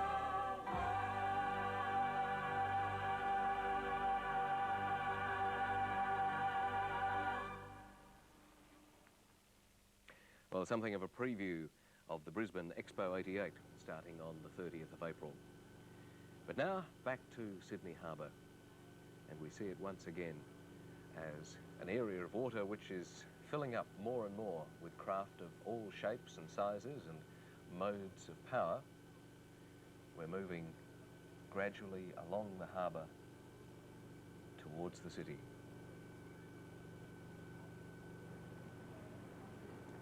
We look down now on Circular Quay.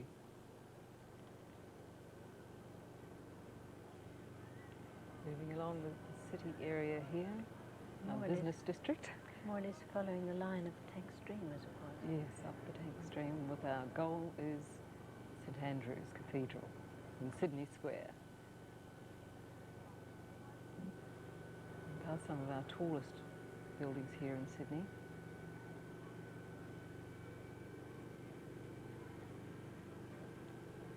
MLC Centre, and behind that, familiar landmark there, Centre Point. I imagine there'll be some patrons up there today enjoying a beautiful view.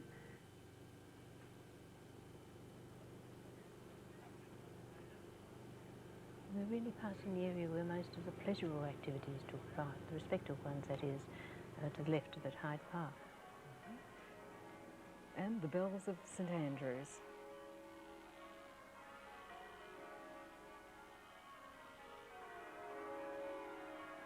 St Andrews actually had a bell tower many, many years before it had bells, with no bells there until 1964. Here's the bell ringers. In fact, one of those bell ringers is a man called Mr. Bill Perrins, and he's been ringing bells for 25 years.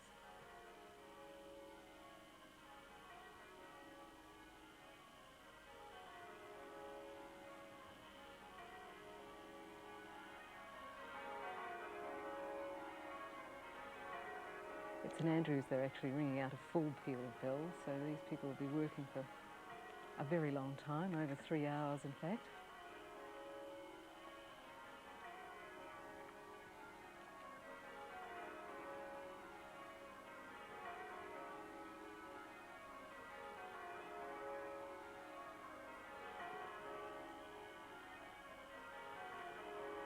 During the day, we'll also be hearing the bells of St Philip's and also the bells of Christchurch, St Lawrence.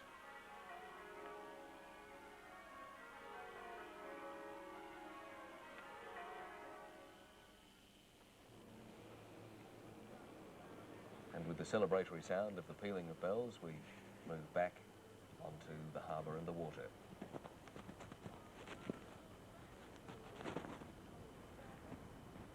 It would seem that everybody is trying to head out through the heads to get a glimpse of that first fleet coming up from Botany Bay.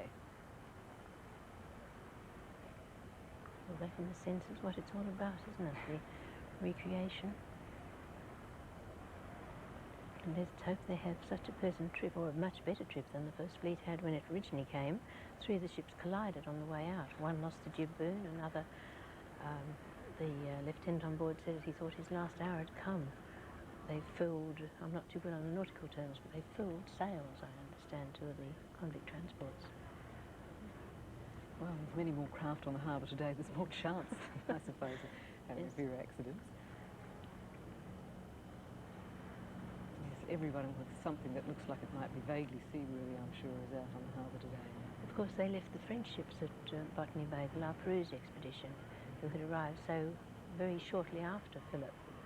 And as you're probably well aware, that the French government has given this magnificent bicentennial gift of the La Perouse Museum, with artefacts commemorating the time.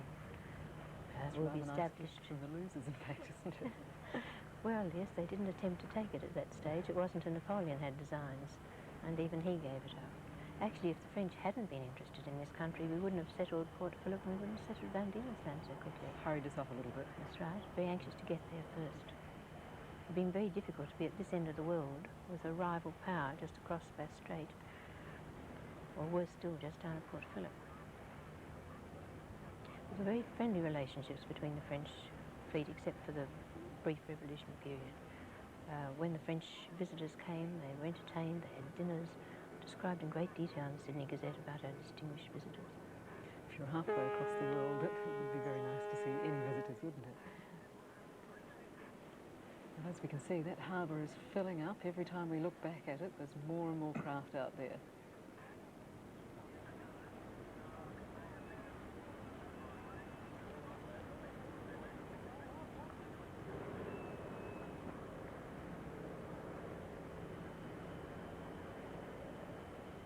Possibly it's the people on these sort of ships who are getting the feel that the first fleet has had. You know, the movement and the closeness to the water and the... Yes, the yachts.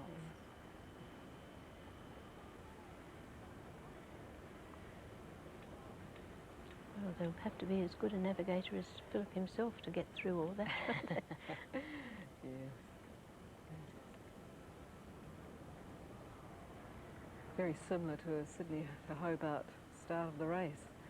With all those craft all over the place, though I imagine, as Richard said before, the water police will be out there. They've certainly got their work cut out, haven't they? I like the comments in the papers recently that for the first time you'll be able to walk across Sydney Harbour. We haven't quite seen that yet. Almost like a pontoon, do you think? People are getting into the spirit of things, though.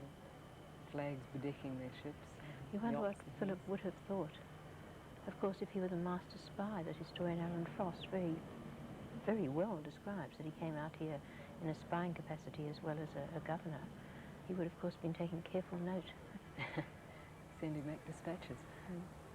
It's incredible when you think that a man like that, a naval officer, could write the enormous volume of correspondence in his leaky tent and continue it. Pages and pages of absolutely everything that happened. Which has been vital for people like yourself. Well, I think for all people know exactly what he thought was going on at the time, and his officers. It was mainly the burden of all this work that he was unable himself to explore and chart the harbour. That's where it fell to our friend Bradley. But he seemed to take great delight in going where he could, particularly when he went over to Manly and he was so absolutely delighted that the Aboriginal people were not anxious to see him, and so much so that they threw a spear and hit him in the shoulder. He was delighted. He went over and clasped the man on the shoulder as a brother in arms and said that this was the place would be called Manly because of the spirit, understanding and the bearing of these magnificent native peoples, or he called them Indians at the time. Well, now we're going to return to South Head, and for more commentary, Peter Wilkins and Kerry Brewster. Well, it's hard to believe just how many boats are pouring out of the harbour, Kerry. They've been going in a steady stream for about an hour and a half now. I can't quite believe it. I'm sure that the people on the fleet are going to be quite amazed at how many people have come out to greet them. It's very exciting, isn't it? There's definitely an atmosphere building up, and we might just point out what order they're actually going to come into the harbour, and they'll be led by Soren Larsen. Yeah, she's the flagship. On board is the Commodore, the fleet surgeon, and of course today a lot of VIPs. She's followed by Amorina, which has been nicknamed the Love Boat. We've had one engagement on Amorina. Ausfanen, Canadian boat, followed by Solway Lass. And that's the scene there as we look at South Head and parts thereof. Really a picnic atmosphere. It's a great vantage point, isn't it? I wonder how many of these people will know much about the boats themselves. We've got two in the fleet that have just joined from Botany Bay, Solway Lass and Enactment 2. We've got the Australian sail training vessel One and All. Of course, you're not seeing One and All just there. That's another boat heading out to meet them. We've got Tradewind, Eye of the Wind, Tucker Thompson, the New Zealand boat, Anna Christina from Norway, and of course Bounty, the famous Bounty. And Bounty will be bringing up the rear of the fleet, and they'll be escorted in, as we mentioned before, by 11 of the new high-tech boats, over $300 million, or $3 million I should say, of yachting machinery there will be on show. That's going to become a regular thing, the Phillips Choice race, and heats will be held right up to the Australia Day every year in different divisions, and it'll actually be a handicap race in future. But today, 11 very select boats will be escorting the first fleet in. And of course, it's hard to realise. You look out here and you see how calm it is. It's difficult to appreciate the sort of conditions that that the ships of the first fleet have been through to get all the way to Sydney. Well, there we are. That's the scene behind us, and this is our little vantage point today on South Head.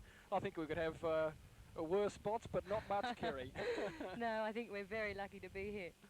And just looking around, a few people have some goodies. I think they're going to be here for the duration, perhaps 6, 7, 8 hours, perhaps maybe into the night. Well, we're going to be here for a long time. When are we getting off?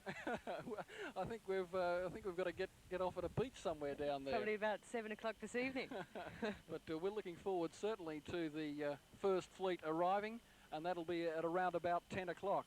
But that is the scene around the harbour, and as we look back out again, they're still pouring through, and thousands upon thousands of people milling towards the headland, and I'm sure they'll get a glimpse very shortly. But for the time being, back to the studio, Richard. Thanks very much, Peter. Let's have a look now at some of the early personalities of those early days of the settlement, the penal settlement, and let's have a look at what some of those people looked like, and let's hear something about their characters. Portia, can you tell us who we see here and a little about him? Well, Governor Phillip, the son of a German language teacher from Frankfurt and the daughter of a Marine commander at Portsmouth. A very experienced naval administrator, not only as a magnificent seaman, a person who carried out orders exactly as he was told. You think of his tremendous achievement of getting all those ships here together. Also, of course, as Alan Frost has said, he had a greater role than that to play in this colony. He was to report to the government on strategic commercial ventures. Quite an incredible person. And of course, he had only been here, he stayed very briefly. It was his own wish he went back. He complained that he was very ill from lying on the cold ground during his many campaigns. and he appeared to take very little interest when he went back to Bath, where he settled within more or less sight of the sea. His house at Bath, which I had a look at, has been converted into a rooming houses, which is a great pity, and the window from which he fell, you'd like to think maybe there was something more melodramatic than that, he fell to his death, is still there, and the city of Bath, together with officials from the Bicentennial, are trying to restore this as a memorial to Philip. When I first visited Bath and went looking for it and asked where will I find Philip's house, one of the reply was, oh, that naval chap. Now, didn't he have something to do with the migrants going out to Australia? Another one said to me very clearly, oh, Captain Phillips. Yes, I think I knew him at the club. There was not much of this, I must say, in fairness to Bath, this goes back 2-3 years, and there has been more interest since then. And here we have that very nice gentleman, shall we say, Major George Johnston, who stayed on in the colony and took a leading role, of course, in the Bligh Rebellion. He was, shall we say, MacArthur's tool, or his implement, or his associate, however you view history. He formed an association with a lady on the First Fleet, Esther Abrams, and took her and their child, it wasn't his child, her child, and they had several of their own. John MacArthur, irascible, bad-tempered, arrogant, fought with every governor who came to this colony, came out here as a penniless lieutenant, heavily in debt to make his fortune, brought his wife with her small baby, and she was heavily pregnant. She lost that child on the way out, and it fell to her to carry out his work with the wool industry. Often called the father of the wool industry, but he directed from abroad, as it were. As you see, I'm not a MacArthur fan. He fought with every governor over matters of where he didn't like this. He even fought with Philip. He fought duels back there and here. On the way out, he complained the captain deliberately emptied the slops from the convict women's buckets outside his window, and it was unbearable. Finally had such a row that they changed ships on the way. And you think of that pregnant lady, Elizabeth MacArthur, here, a wonderful book of her by Hazel King.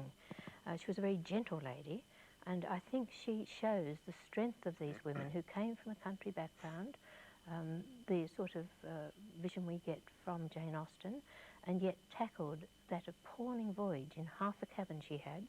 Her husband became very ill on the way. He was likely to die with fever. She had no one to nurse him. She nursed him herself. Her little girl was born dead, and yet she arrived in this colony as she thought the only lady here. The other one was the chaplain's wife, Mary Johnson, and she said in her conversation I derived neither pleasure nor profit. She knew her place.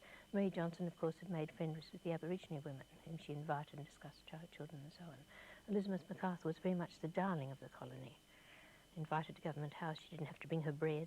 Very welcome. Well, back above the harbour once again, we can see the airship in the distance over there.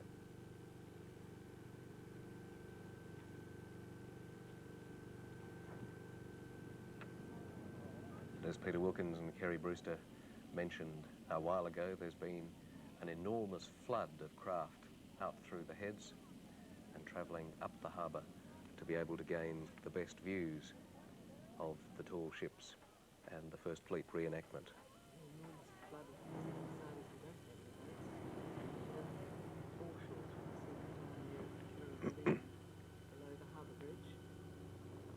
We're looking down from the airship here. This is the north shore.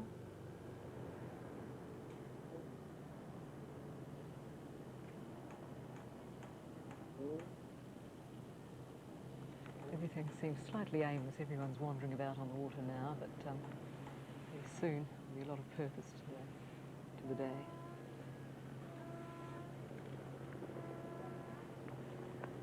And there's the airship itself.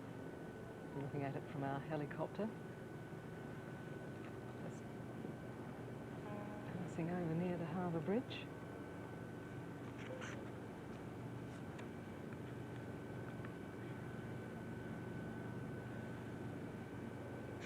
Circular Quay, strangely quiet today. Normally we've got an enormous amount of traffic going in and out of there, but the calmest water on the harbour, I would think, at the moment.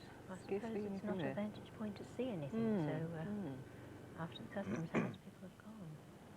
I think there are also certain areas of the harbour which have been closed off to craft today. Official ceremonies Yes. and the like. Yes.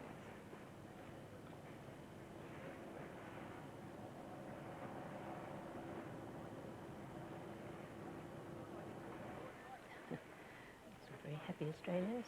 Yes.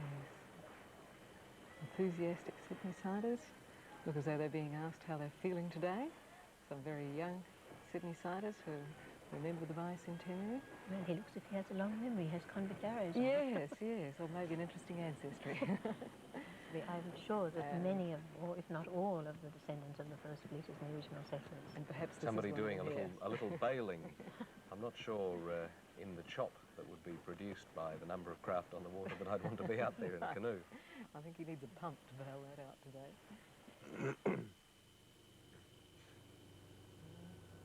There's your empty Sydney Cove again. Empty Sydney Cove. You might almost get a quick view of the rocks, the notorious rocks. Now I'd like to take this opportunity to welcome viewers from Western Australia who are joining us in our bicentennial broadcast today.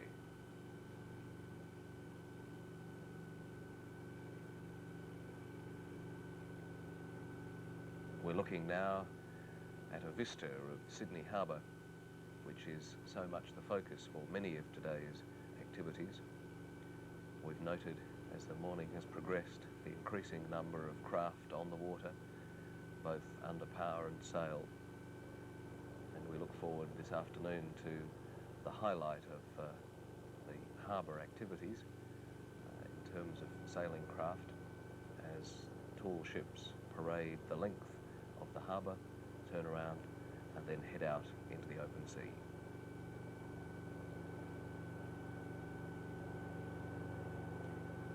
We see the view now from the airship, and we can indeed see part of the airship's mode of power coming into our camera shot. This is one of the many vantage points which we're able to offer you today.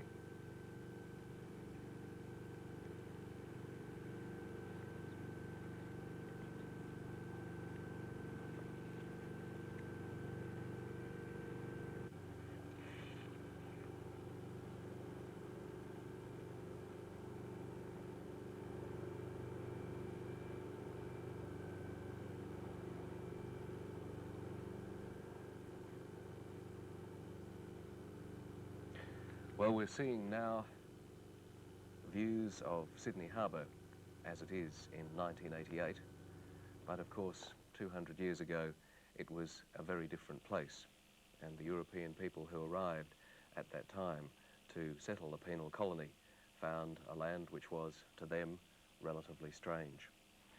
There has been a great deal of research, of course, going back to those times, and indeed to the times before that, when the land was populated by the Aboriginal inhabitants of Australia. But there is a carefully researched document which we would like to be able to show you now, which is called The Coming of the Strangers, and perhaps Dr. Portia Robinson can give us some indication of its contents and significance. Yes, Richard, The Coming of the Strangers is a marvellous exhibition mounted at the Mitchell Library. It's accompanied with this booklet by Biber Berzens. This has taken about 2 to 3 years for Biber to go all over the world to gather documents relating to the people who lived here, all the people from 1788 to 1822, and you'll be able to see the actual documents which are used by historians and by other people. There are marvellous things from London, Dublin, Paris, from Madrid even, and places in the United States which are on loan. But the aim of it is to show how the people lived, how the native Aboriginal people reacted and interacted with the strangers who came. And I think the best part about it all is that it's not just the Europeans who came, but Biber has covered the women who came, the convicts who came, and particularly the children who grew up here, born in this country, native-born Australians, as they call themselves. I am a native of Australia, I'm very proud of it, and they knew nothing else but this country. And this particular one, and this book in particular, gives you a wonderful account of the people, the environment, and the place from 1788, when Phillip arrived, to the departure of Macquarie in 1822, which really covers the period in which so many traits of our society were established. Well, we have a report on this particular document, so let's have a look at that report now for further details.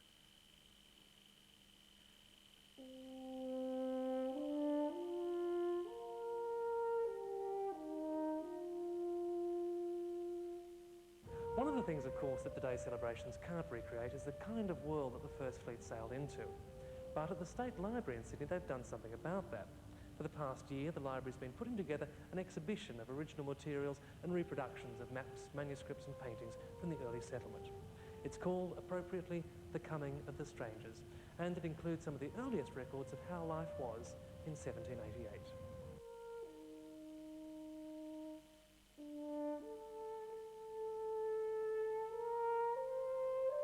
This is a reproduction from the Journal of William Bradley, who was the first lieutenant on the Sirius, and it shows the encounter between the white man and the Aboriginal women. Bradley painted 29 watercolour sketches, which he then inserted in his journal. And so these are fantastically valuable, of course, because they're the very first illustrations of the white encounter with the Aborigines. This is an example of the less enlightened treatment of the Aborigines. This is an illustration from Bradley's journal of the taking of the Aborigines Colby and Bennelong. Philip had actually ordered that 2 Aborigines should be captured, and they were, much like you'd trap and capture an animal. This particular illustration that you can see is an engraving from Hunter's journal. The original painting was done by Philip Gidley King, and we have it here in the library. And it's interesting to compare the original with this engraving, because when it was engraved, the figures were made much more neoclassical, much more to resemble ancient Greeks. And this was to portray the whole idea of the nobility of savages, and how that even though they may not be as civilized as Europeans, they had this essential nobility, which was they were freed from the encumbrances of European society. What do we know of the relations between the Aboriginals and the first settlers? Well, of course, the relations were traumatic for the Aborigines. An interesting glimpse of this is from the journal of William Bradley, and he talks a lot about encounters between the white man and the Aborigines in 1788, and in fact says that they were quite friendly. But he has a very interesting passage where he says they were friendly right up to the point where the white man started clearing the land, when they made quite obvious signs that they wanted the white man to be gone. We've got a fairly good legacy then from Bradley of the landscape and the Aboriginals, but what about the convicts? Was there much interest in recording that? Well, the poor old convicts, of course, got the raw deal as far as the documentation goes. There's no original material that was created by them. And when they were spoken about in the other journals, it's as statistics, as you can see here in this reproduction of the list of female convicts on the Lady Penrhyn. And they're just their names, their ages, and what kind of sentence they got, and what was their offence. These reproductions of a male and female convict are a little later, in the 1790s, but are one of the few illustrations we have. These were done by the Spanish Malaspina expedition when it was visiting Sydney in 1793. This is a detailed view of the town of Sydney, this time a little later, 1802. It was painted by Le Sieur, who was on the Nicolas Baudin expedition. It's quite interesting that these scientific expeditions were mounted by a number of countries. We had visits from the Spanish and the Russians. You can often compare these early scientific expeditions to space travel today, countries mounting these probes into space. And in fact, the whole of this exhibition can be viewed as the effect on the original inhabitants, the Aborigines, of people from outer space visiting them, and not only visiting them but staying.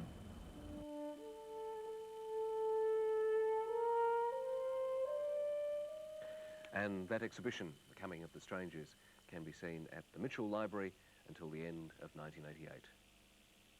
The tall ships have been in Darling Harbour in Sydney for the past few days, and as we said, hundreds of thousands of people have seen them. But early this morning they slipped away and sailed out, to be ready for today's celebrations, and Lee McCluskey was there when they went. Good morning. Well, as Australia Day is starting to get underway around the nation, the focus of celebrations here in Sydney begins at Darling Harbour. Fairly quiet at the moment, but things... Well, I'm sorry we don't seem to have that report. We'll try and bring it to you later on. A few problems there with the tall ships slipping out of Darling Harbour. I think Lee McCluskey being even more in the dark than she intended to be at the time. It was pretty dark at that time of the morning, around about 6 o'clock, when the ships left their moorings at Darling Harbour and sailed out through Piermont Bridge. So we hope to be able to bring you that report a little bit later on. We'll be crossing to various places around Australia today as the 1988 Bicentennial celebrations continue. But of course, the focus of many of today's activities will be on Sydney Harbour. And we'll be seeing many views of Sydney Harbour such as this throughout the day. We now see some of the tall ships with their sails. Actually did make it out. They did make it out there. We may see how they made it out there a little later. But we can see some of them now having got into, I'm not sure whether it's full sail, but at least a substantial amount of canvas aloft. Beautiful sight they are too. In here. I mean, even among the First Fleet, you had so many Irish. We're going to cross now to Peter Wilkins and Kerry Brewster aloft in the balloon at South Head.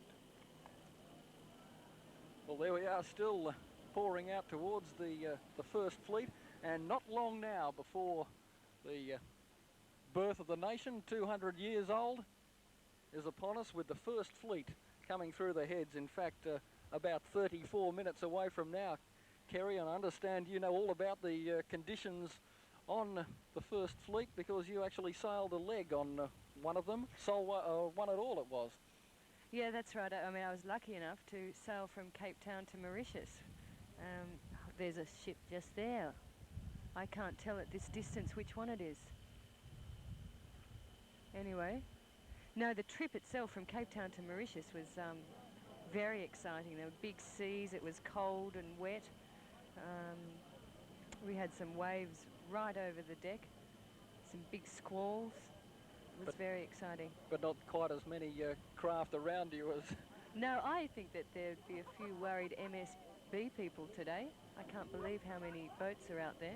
I must say, though, they've all been fairly well behaved at the moment. They're all under motor, hardly any have the sails up. Well, there's a few out there, but in the harbour they're all under motor.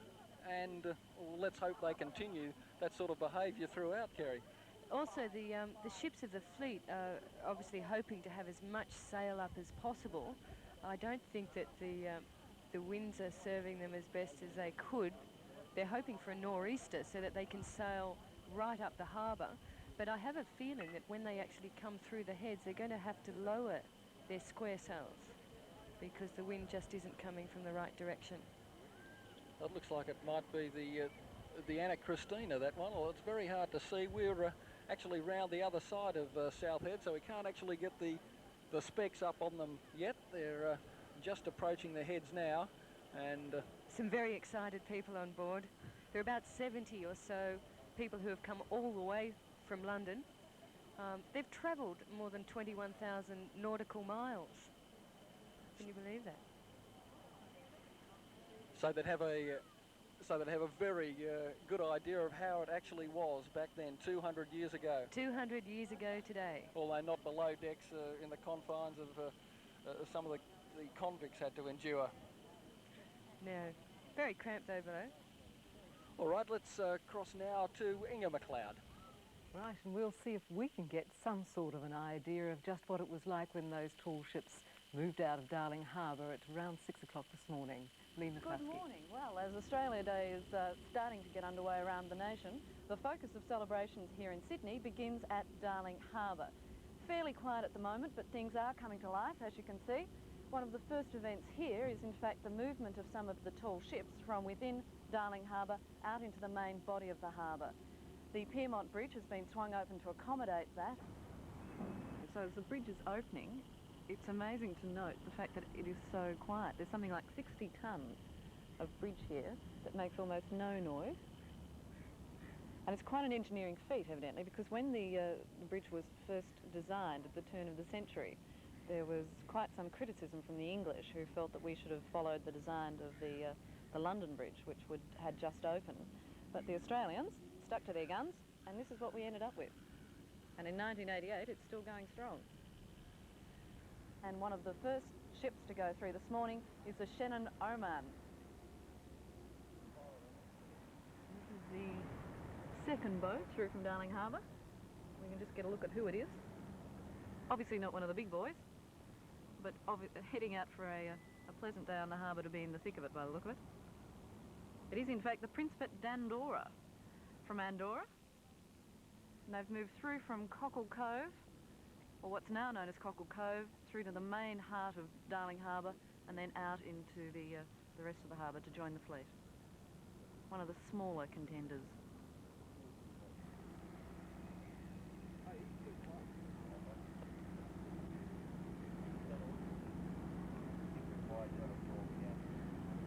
Here we have the Captain Miranda, unofficially known as the party ship of the whole team. The Captain Miranda from Uruguay, now moving past the Piedmont Bridge.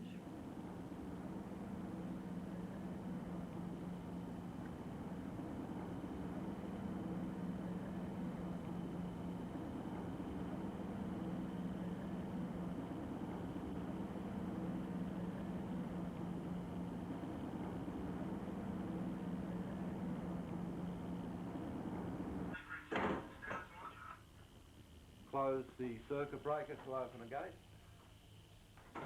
Good luck. Sounds just like a tram struggling up Belleville Hill.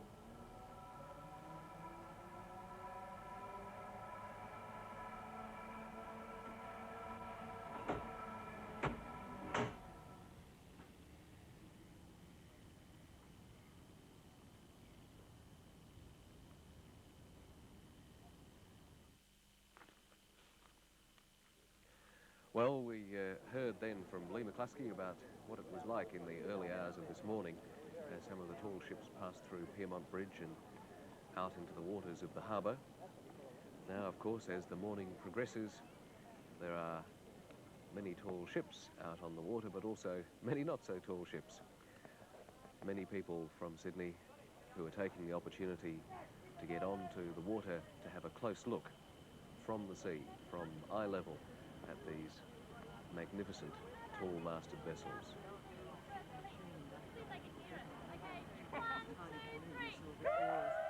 Faring well.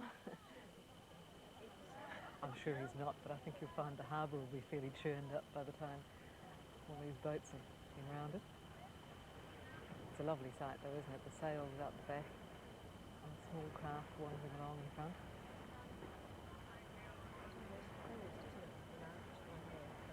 Yes, it's providing a backdrop.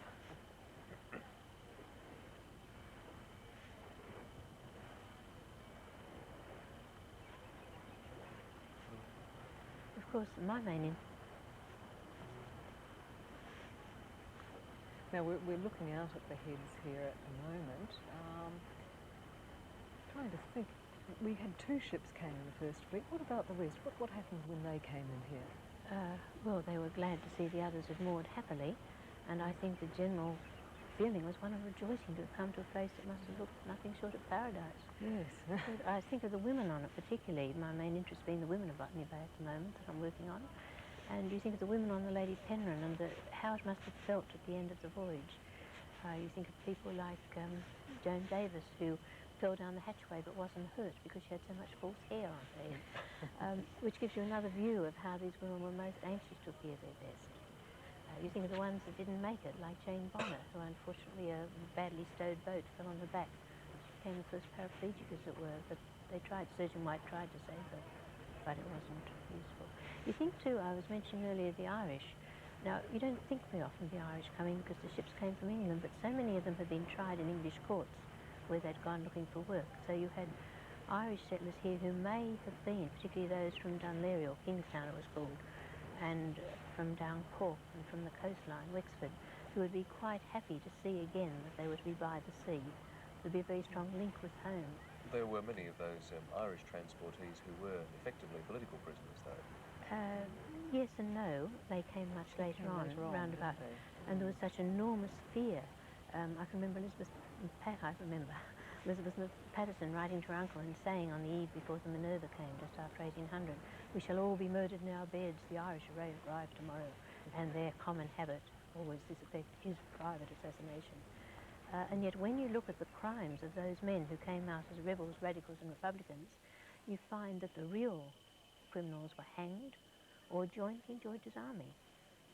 So I suppose it's no wonder that the Duke of Wellington said about his men, they mightn't frighten the enemy, but by God, they frightened me. Well, here we see some interesting displays in the sky. Meaningful, I think. Yes. But what? Really interesting. Side on, it could be the beginning of greetings.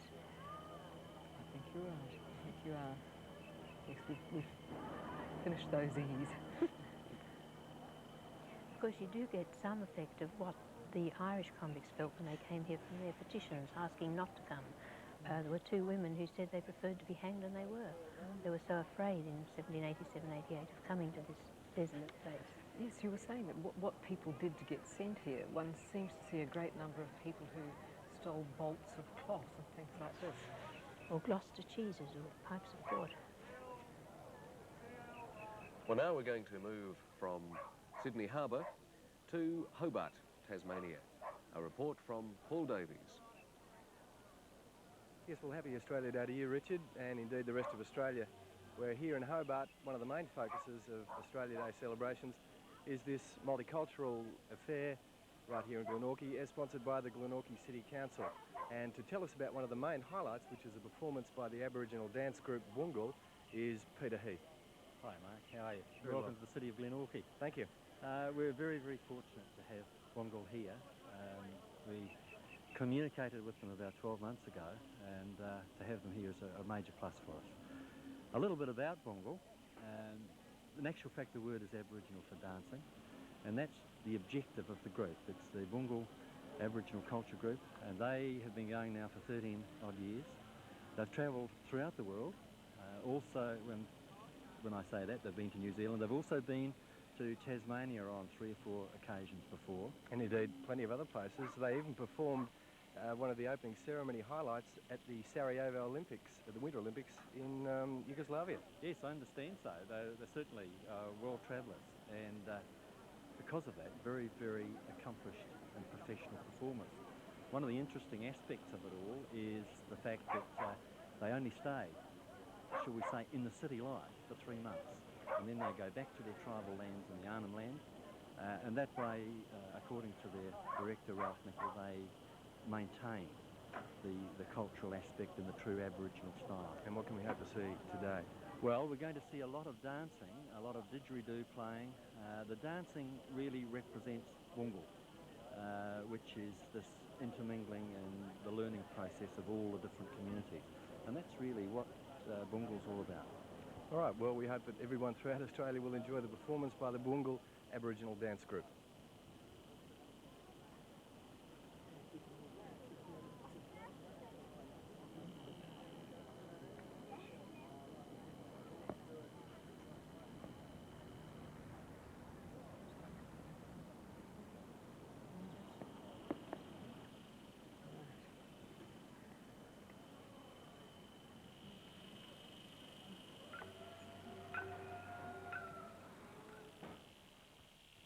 The first dance the men will do is called the Morning Star Dance.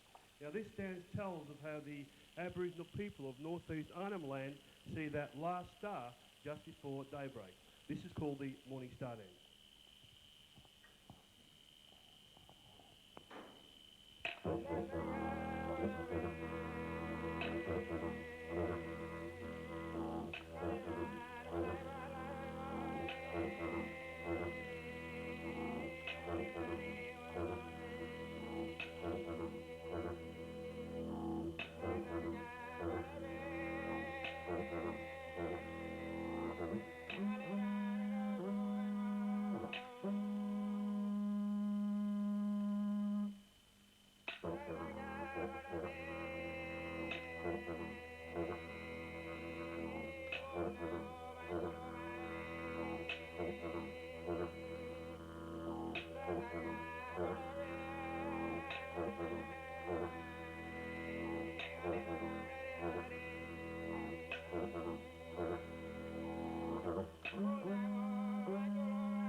Now this next dance tells the birds, which is called the reed peron. And the reed peron has a very, very long beak. And with this beak it goes about hunting for fish in the shallow waters. This is called the reed peron dance.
The Aboriginal people of northeast Arnhem Land believe that when they die, their spirit then rises and so protects their grave from the evil spirits. And this is a dance that tells that particular belief. And this dance is called the Devilman's Dance.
Let me talk to you now about this instrument here, which is called the didgeridoo.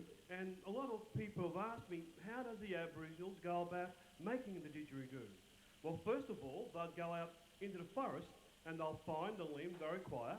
They'll cut it off the length, then they'll bring it down and put clay all around the outside this green piece of timber.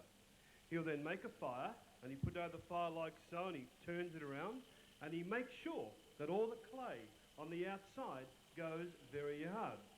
He then notices by doing that, all the sap from this green piece of timber will then go to the centre. He'll then go and find a termite hole, and he places it in the termite hole, and he leaves it there for about 26 to 30 days. He'd come back, take it out, and he finds that the termites has just started to eat the centre part out of this piece of timber. And that is all a didgeridoo is, a hollow log. He'll then take the clay off the outside, put the designs on that he wants.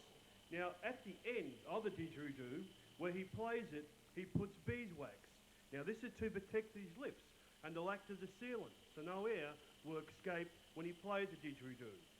Now, the didgeridoo, it is known to be one of the hardest musical instruments to be played today.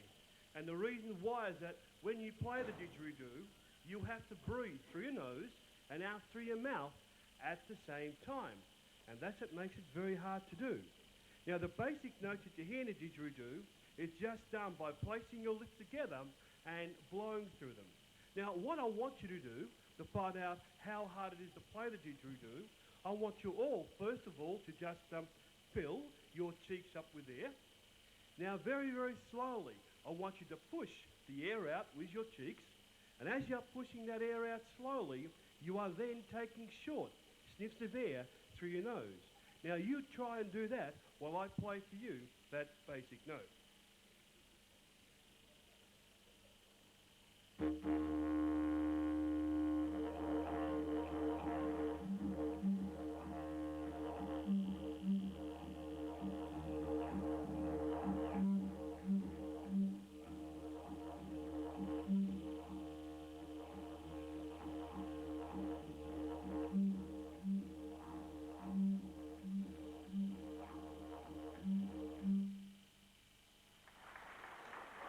Good.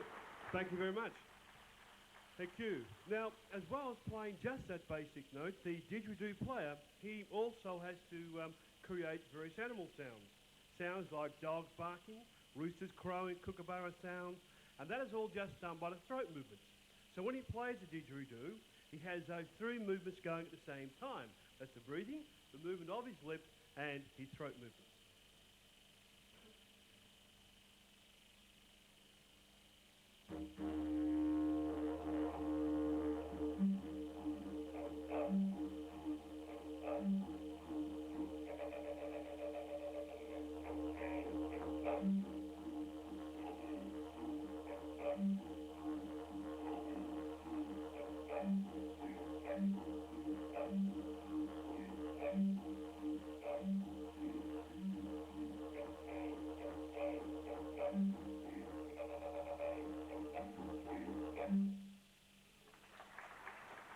Good, thank you. Now, David is going to do one very short dance for you, and John is going to play the didgeridoo. And the dance that David will be doing is called the Mimi dance.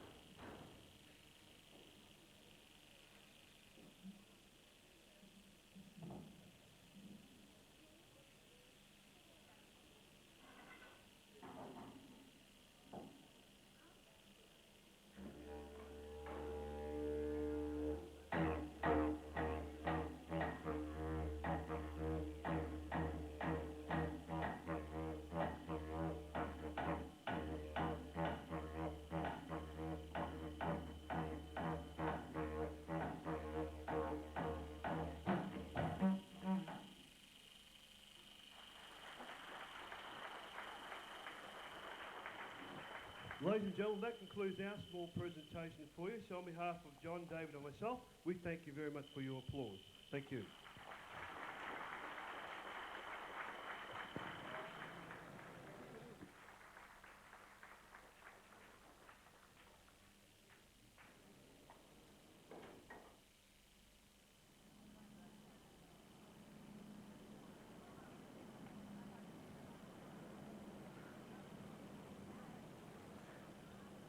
And now it's time to cross from Sydney over to Melbourne and our reporter Peter G for the Yarra Super Swim. Good morning everyone from the Yarra River. Marvellous Melbourne has turned on a perfect day for the 1988 Bicentennial Super Swim. It's a 3-mile event from here at Loy's Corner into the city with the finish just before Princess Bridge. And the official starter of the race is with me, a name that will be very familiar to you, and I think the face will be too, because he hasn't changed too much from that day 28 years ago. I hate to remind John Conrads of the day that you won the gold medal in Rome in the 1500 metres. That's right, yes. A few more grey hairs by now. Well, what about this sort of event? 3 miles. Is it the one that you would have thought about going in back in your prime? Well, no, in our day we were so drilled into stillwater pool swimming that we weren't even allowed to surf. But I see a lot of stillwater swimmers like Robbie Woodhouse competing today, so I think times have changed and there's an acceptance of other events than simply up and down a swimming pool. There has been talk, though, that you were going to swim in this race. Well, I did enter it, actually, as long as I was counting on getting quite a lot more workout and training than I actually had succeeded in doing. I've been fighting off a virus for most of January, so I thought I'd gracefully bow out rather than make a fool of myself. So, in fact, next year I'll try again. Well, you have been very much involved with getting the race going again. It was canned in 1963 because of the pollution in the river, but the MMBW, the Metropolitan Board of Works, have done a marvellous job along with the EPA and the Health Department to get the river up to standard. Yes. And why did you decide that it was time again for a swim? Well, I think it was both a recognition of the success in cleaning up the Yarra River. In fact, the race started in 1913 and went through to 1962, virtually uninterrupted except for the war, I believe. It was a recognition of the cleaning up of the Yarra River and the fact that people like to swim in things such as marathon swims and 3-mile swims, and there's pub-to-pub swims and pier-to-pub swims, such as we had in Portsea just 2 days ago. People are more fitness conscious, and this is typically the event that we want. I think it'll only be another couple of years and we'll have 1,000 swimmers coming here, if not more. Well, I know you're just about to get into position to start the race, but what about an event like this? The river is 21 degrees. After 3 miles, they're starting to feel the cold, I think. The better swimmers actually be getting hot because just the sheer workout aspect of the swim will make them perspire in the water. I guess some of the slower folks down the back might start getting a bit nippy, but 21 degrees is a very, very fair temperature, and it should be quite comfortable. And even up here, we are under the influence of the tide, in fact, so they've got the tide going with them, which should be of some benefit. Yes, there's a small assist that's going at about, right now, about half a metre a second, so I guess you can get away with 1 kilometre of being on the tide out of the 5 that you've got to swim. There's 3 miles, which is about 5 kilometres. Well, we've got Sue Evans, the defending women's champion here. What about your sister, Ilsa? Is she still swimming? She's working out from time to time, I believe, but she's not doing any competitive swimming, a little bit like me. I guess once you've done so much of it, you don't feel like lining up and becoming sort of midway up the field. Okay. And there's some very, very good veteran swimmers around these days. Yes, you've got the competitive spirit, obviously. We hope to see you swimming next year, but I think you better get up the end there to start the race. Thank you very much. Right. Love it. John Conrads, who is the official starter of this super swim. As I said, it's a 3-mile event, and Robbie Woodhouse, ranked #1 here, will be the man that they're all trying to beat. So we'll be back very shortly for the start of the super swim. That's all for the moment from the Yarra. More of the super swim later on, but now we're returning to Sydney Harbour, and we'll go over to Peter Wilkins and Kerry Brewster, who are at South Head. Welcome back to South Head. It's really chaos out there on the water at the moment, but a fantastic sight as the first fleet approaches. They look almost becalmed out there at the moment, a very fickle breeze, Kerry. Yeah, it's quite slight. I'm not sure whether it's the breeze that they would hope for to come in, but what we're looking at now are the spectator boats going out. Just a bit there we have them. We have some of the ships. From this distance it's really hard to distinguish which is which, and of course there's so many spectator boats out there. But you can see, there you go, you can see them all in a line, grouping, ready to come in through the heads. I think there are probably some anxious captains on board as well, because not only have they got to get through all the spectator craft, but they're carrying a huge amount of people, about double normal capacity. And of course these are all the people associated with the sponsors who have got on at Botany Bay. So the decks will be really, really crowded on these ships, and perhaps it'll probably feel a little bit closer to what the first fleet was like. It's getting up to those sort of numbers, I think. All dry boats too, Kerry, today, do you think? All dry boats? I doubt it very much. No, I think that there'll be plenty of champagne on board. Probably the crew will be working hard though. Can you imagine trying to manoeuvre boats like that under sail through all these spectator craft? Let's just hope that those out on boats to greet them, give them some room. There was an incident down at Botany Bay where one yacht was dismasted. Well, it got too close. That last full rigger we saw there was the Bounty, bringing up the rear of the fleet today, and that very closely resembles some of the ships that came in the first fleet. She's the exact replica, yeah, and captained by Adrian Small, who is the granddaddy of square rig sailors. He actually grew up on square riggers, so there's a lot of admiration for that man. Well, still thousands of boats pouring out to meet them, and I think they're trying to sail up the coast just a fraction, so perhaps they can come in under sail, but they're very widespread at the moment, aren't they? Look at them all out there. It's a different sight than it was 200 years ago. And if you can look at that shot outside of the heads and multiply it by, well, perhaps another 10 or 15 times, you can get an idea of what it's like in the harbour, but they're a magnificent view from above. Look at that. Can you believe it? I don't think they were expecting quite so many people. Well, I think the Here Maritime Services Board were. What one's that? I think that might be trade wind. I'm not sure, I'm sorry, I can't quite distinguish it. And of course we've got tall ships out there too, which is confusing things a little bit. There, the mainsail's up, the square sail's up. How many people on board can you see there?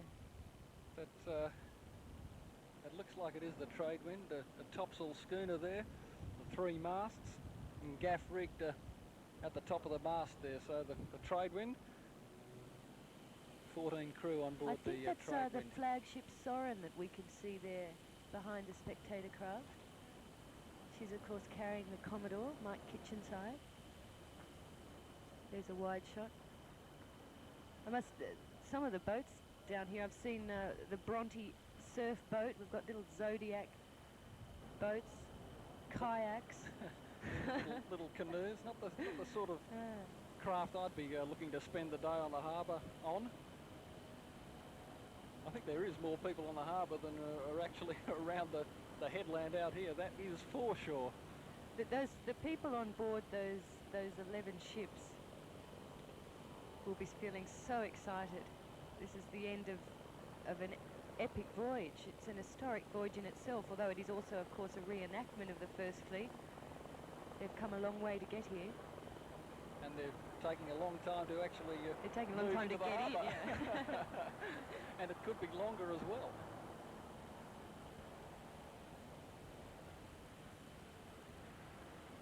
Yeah, it's magnificent, isn't it?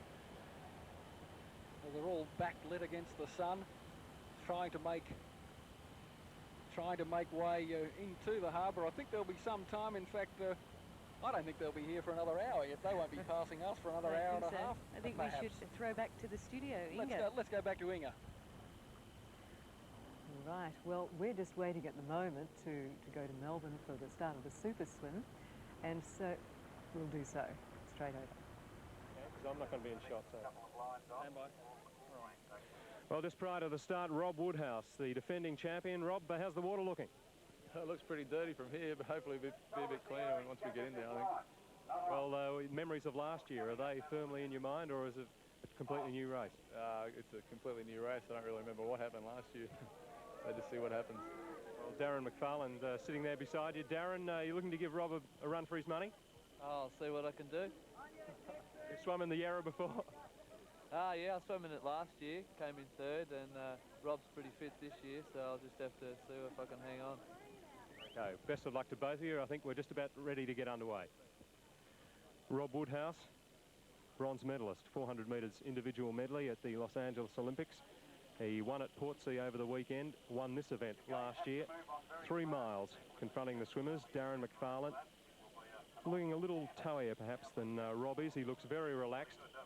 These Victorians, of course, know the Yarra pretty well. It's a much maligned river. And even though, because of the heavy rain we had over the weekend, it's looking a little murky. Surprisingly clear of leaves and branches. It's been thoroughly scoured by the MMBW this morning. And it looks like a fast course. 47 minutes, or just over, 47:42. Rob's winning time last year. And as John Conrad's told you, they've got an assisting tide of half a metre a second. We're just looking at the course now. 3 miles from here at Loy's Corner. Then they go around Herring Island. In fact, that was a bend in the river that was cut off by the new cut back in 1931. So it's not a natural island, but they'll swim the longer distance around it. Then Church Street Bridge, 3 kilometres from the finish. Then up to Hoddle Bridge, 2 kilometres from the finish. Morell Bridge, they're 1.6 from the finish. And then when they go under the Swan Street Bridge, 750 metres to the finish in front of the Banks rowing shed, just in front of Princess Bridge. They've got 5 bridges to go under, and the swimmers count those. And they know how far away from the finish they are as they flop, dive, jump in. This is the seeded first 50 competitors. Now the next 50 will move up. There's 600 swimmers all in this event, and they'll attempt to cut the maximum distance off the swim by cutting the corners, but they can't get in too close to the sides because it is fairly shallow. Away 50 competitors, the seeded competitors wearing the orange caps, the women in the race wearing the white caps, and away go the second 50 now, away in 30-second intervals, and you can see just how quickly they are moving.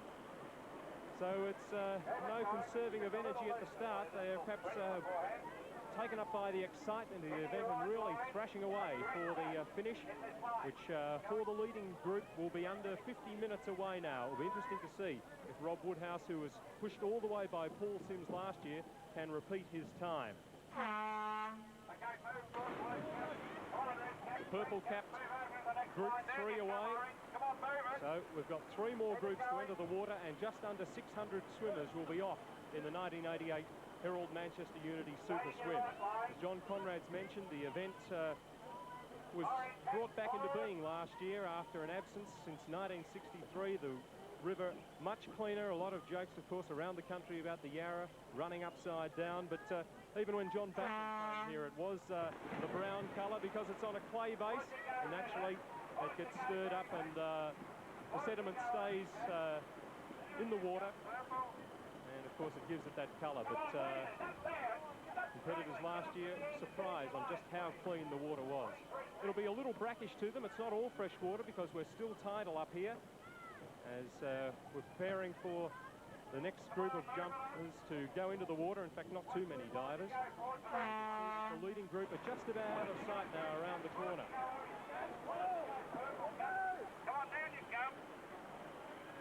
The event first swum in 1913, and by 1929 it had become a real part of March in Melbourne. It was held a little later in the year, and in fact in 1929 there were 10,000 people at the finish to witness the end of this event, and there were a record 618 competitors swimming that year. We're not too much this year. Next year, without a doubt, we will set the record in the Yarra Super Swim. Back in 1929, the competitors all gathered at the finish, and then a fleet of 100 taxis brought them up here to the start. In fact, they didn't start quite here, but a little further up the river. That must have been quite a sight. Things have changed a little bit. In 1932, we had a competitor swim the entire length of the race. Good luck to you. It's a great camaraderie here at the start. They do enjoy it, believe it or not, but I mentioned in 32 we had a competitor swim all the way with his 3-year-old Alsatian pup. He didn't finish until 25 past 5 in the evening. There's a 3-hour time limit on that race. Any swimmers that haven't finished by 1 o'clock this afternoon will be pulled out of the water, but really the bulk of them will be finished in 2 hours or less time. So some unusual competitors in the race. I mentioned the dog. We had a chap called Mr. Speedy compete one year, and he backstroked all the way to the finish. Of course, Rob Woodhouse, a great medley swimmer, ranked 3rd in the world. He'll be sticking to freestyle today, but Mr. Speedy swam the entire event on his back, and for sustenance along the way, he had a milk bottle strapped to his chest, a tube leading from that, and he did it on milk all the way to the finish, 3 miles away. Well, it looks like we've got 2 more groups to come into the water to complete the 600 starters in the Super Swim. And of course, not just interest in the men's race. Sue Evans, as I mentioned, the defending women's champion. She stayed through to the finish last year with Wendy Hewen and beat her by just 5 seconds. And those two will be leading it out again today with Tammy Van Wees, who beat Sue the other day at Portsea, also in there to give them a close race. Women first in the race in 1925.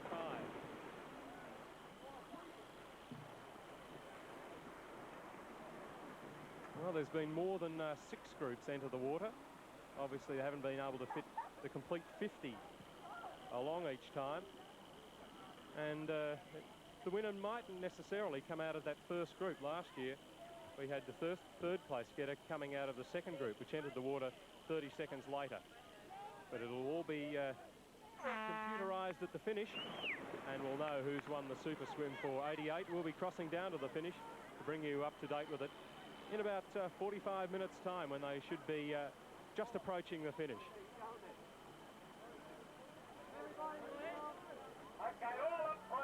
John Conrad's really working overtime up there at the start.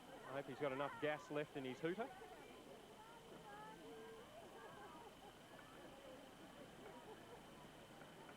And I hope we can get to the finish before the leaders do. They're really making quick pace. A little more reserved here as the last group of swimmers have entered the water.